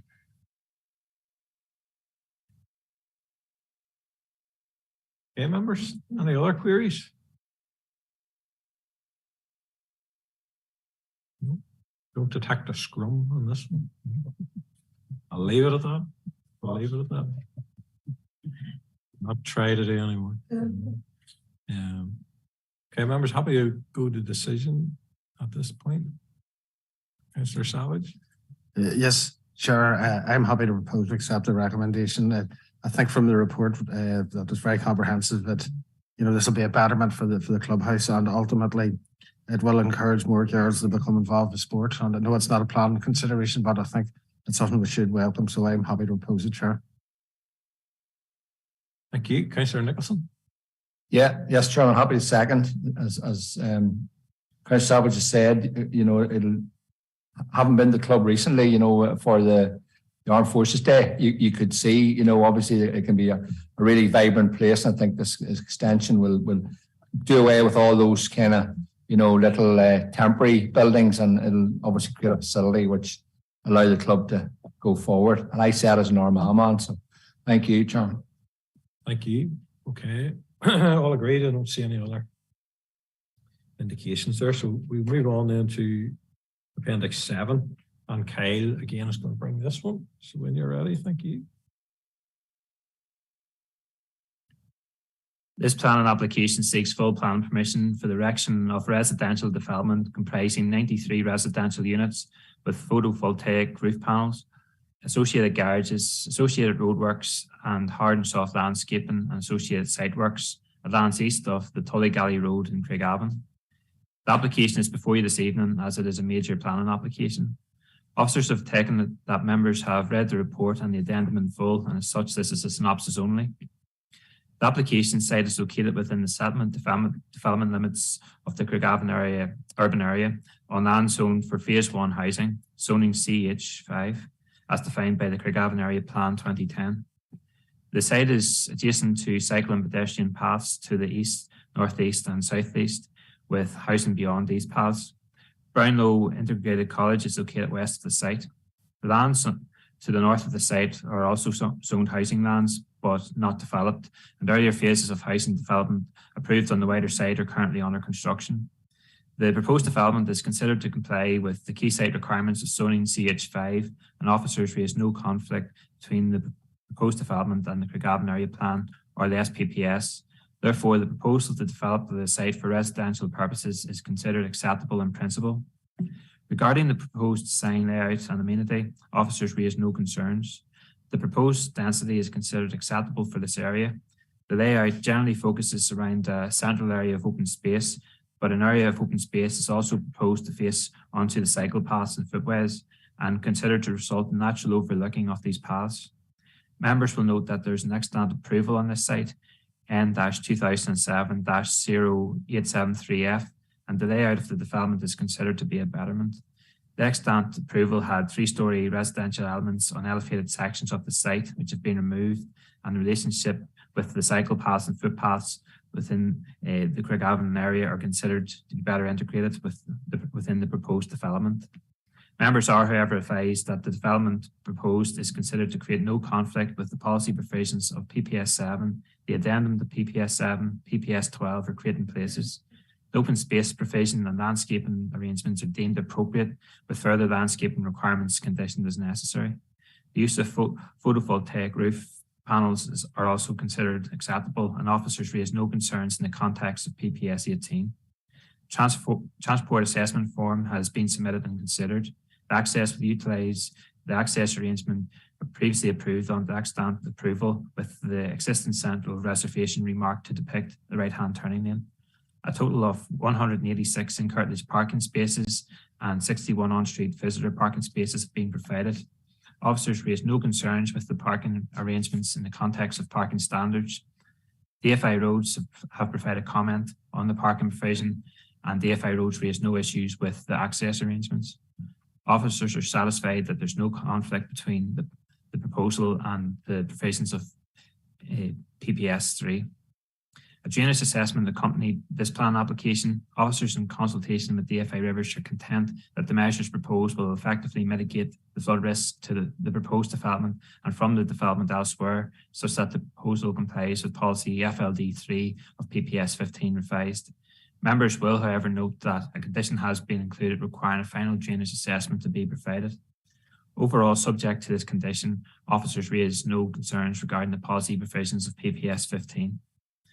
The impact of the development on natural heritage and the environment has been considered in the report.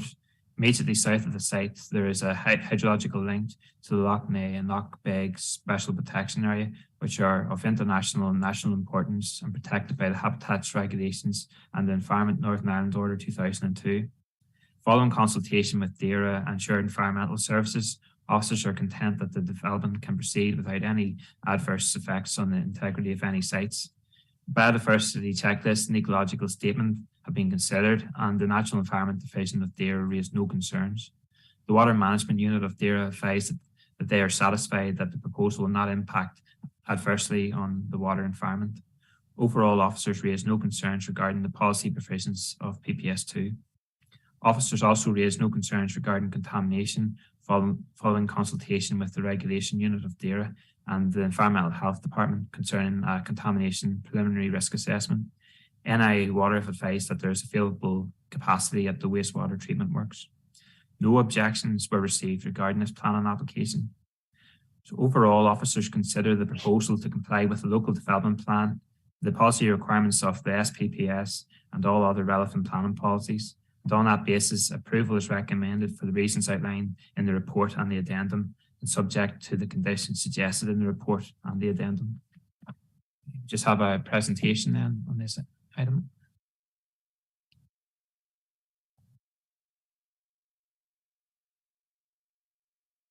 So the site's located within Craigavon, east of the Tullygalley Road.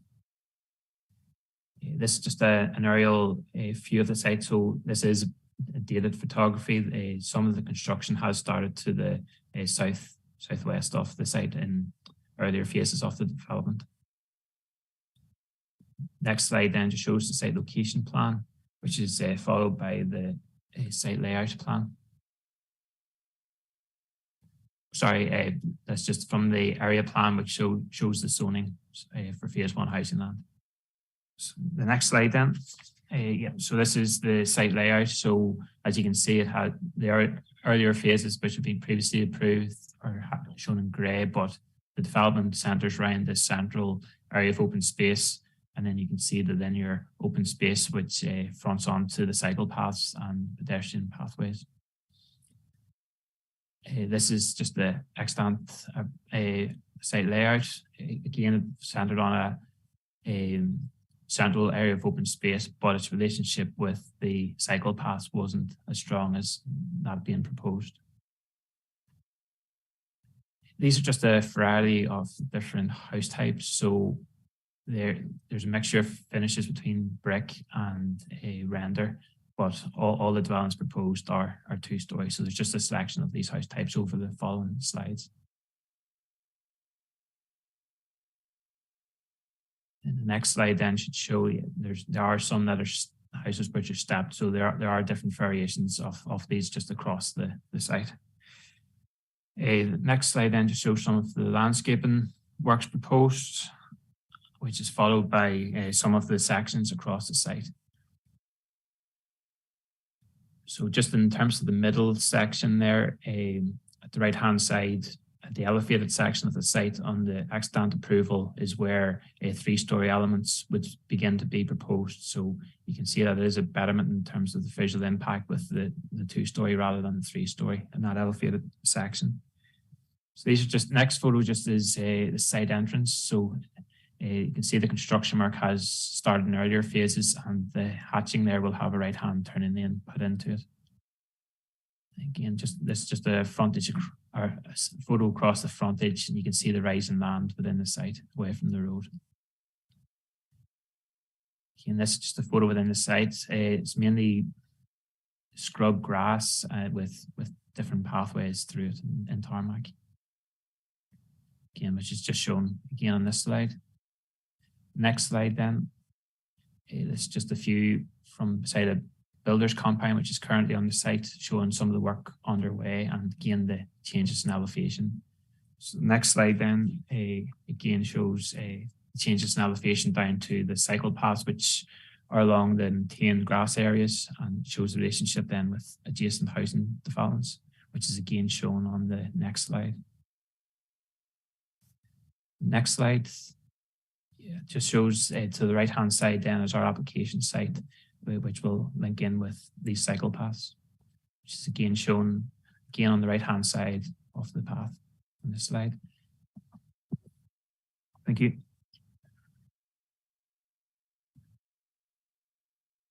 Thank you very much.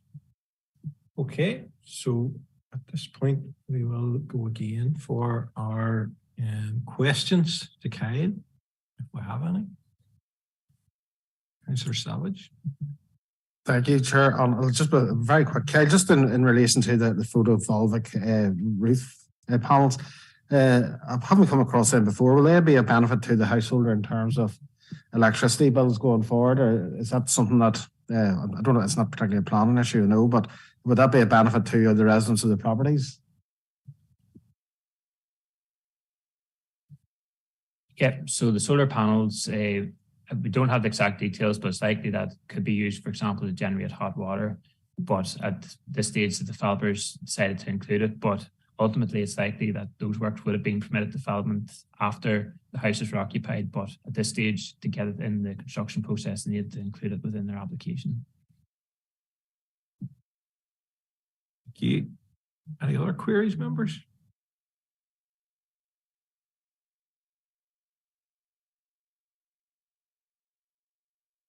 Seeing any?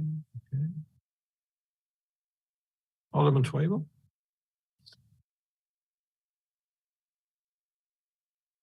It's not really to ask a question at all, but just to approve very much of the installation of the heat procedures and the voltaic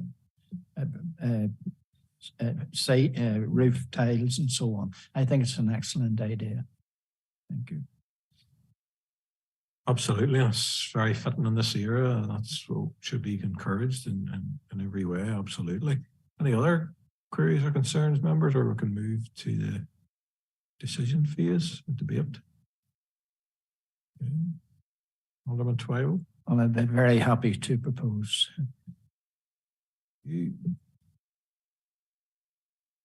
Councillor Savage. Chair, I'm happy to second Alderman Twyvell's proposal. Thank you. Okay, all agreed. Any contrary views on that one? I'm not detecting any. So on that basis, and as this is the last Planning Regulatory Services Committee meeting before the election, it's coming on the 18th of May. Just put on record our best wishes to Alderman Anderson, Alderman Twyvell, and Councillor McNally, who have been serving on the committee for a number of years. I just want to thank you all for your contribution over that time. It's been good. We've come through a lot over the RPA and the whole introduction of this committee. So it's worked quite well. Quite a lot of decisions reached. It couldn't happen without the participation of the members, and to those that aren't seeking re-election, I wish you very, very well in your retirement. And to those of us who are going into the breach, as the saying goes, well, we'll see what happens. Who knows? But we'll give it a shot, as the man says. So, Alderman Twyvell.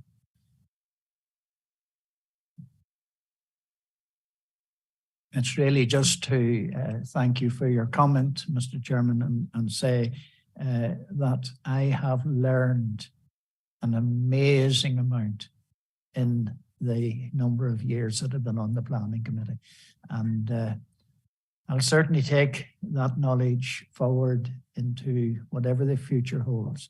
I thank you and others and all the planners for their guidance and their help and support. And it has been, as I say, a learning experience. It has been a profitable experience. Thank you very much indeed. Thank you, Alderman Twyvell. Alderman Anderson.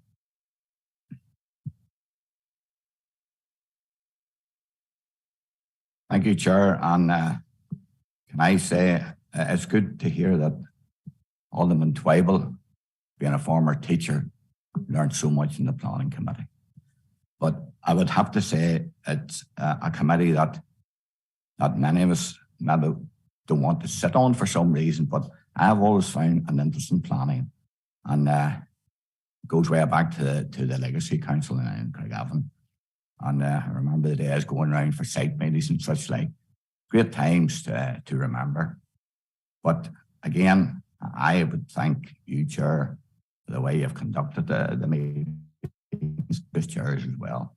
It's been a very, to me anyway, a likeable committee where we all seem to get through the business. Some nights a wee bit longer than others. So I would just say thanks to Damien and all the planners, all the team, to the Democratic Services team for all the work that they do in the background, to Danny and the team. Maybe things weren't maybe running smoothly today, but to Danny and the team as well, and to Tom and the building control and all the building control team, and Anne and the legal services, her wise counsel, many's the time when we needed to find it in certain directions to keep us right. So as we seek new pasture, Alderman Twyble, I think we'll find plenty to occupy ourselves going forward. So best wishes to everyone. Thank you. Councillor Savage. Thank you very much, Chair. And just to echo your comments to the retiring aldermen and councillors and Alderman Anderson's and Alderman Twyble's, thanks to the staff and everybody involved in the plan. I'd just like to thank you, Chair, for the way you've handled this meeting since last year. You've been very inclusive. You've let everybody have your say, and the meetings have went well. And I think the members are grateful for your leadership and some of the difficult decisions we've had to make during the course of this year. I think I speak for us all when I say the only thing we won't miss is your puns, but that's we'll not see the end of the year, I'm sure. But sure, I'd just like to put that in record with thanks for your stewardship of this committee this past year. Thank you. Thank you, and thanks to yourself as well, Councillor Savage, for vice chair. You had to step in a few times whenever it was holidays and different things. When when we're ruled out speaking on some things, it's good to have a good backup. So thank you sincerely for that role. And as Alderman Twyble says, it is a good committee. It's a learning committee, as you say. It's one of the least political committees, of course, as well. We seem to all just focus on what's in front of us and get the meeting done. And I'll just echo, as Alderman Anderson and Councillor Savage said, all the support work that goes on around this committee. It is fairly intensive. And as we've seen today, there are hurdles to overcome, and IT have done a great job again in getting us through that, and our legals as well. I keep on going. She tells me what to do, and if I don't do it, I'll get a solicitor's letter. So it seems to always do the trick, But no, thanks to our planners as well. And look, all the best for everybody in the next few weeks, and keep safe. Thank you. So stop the live feed.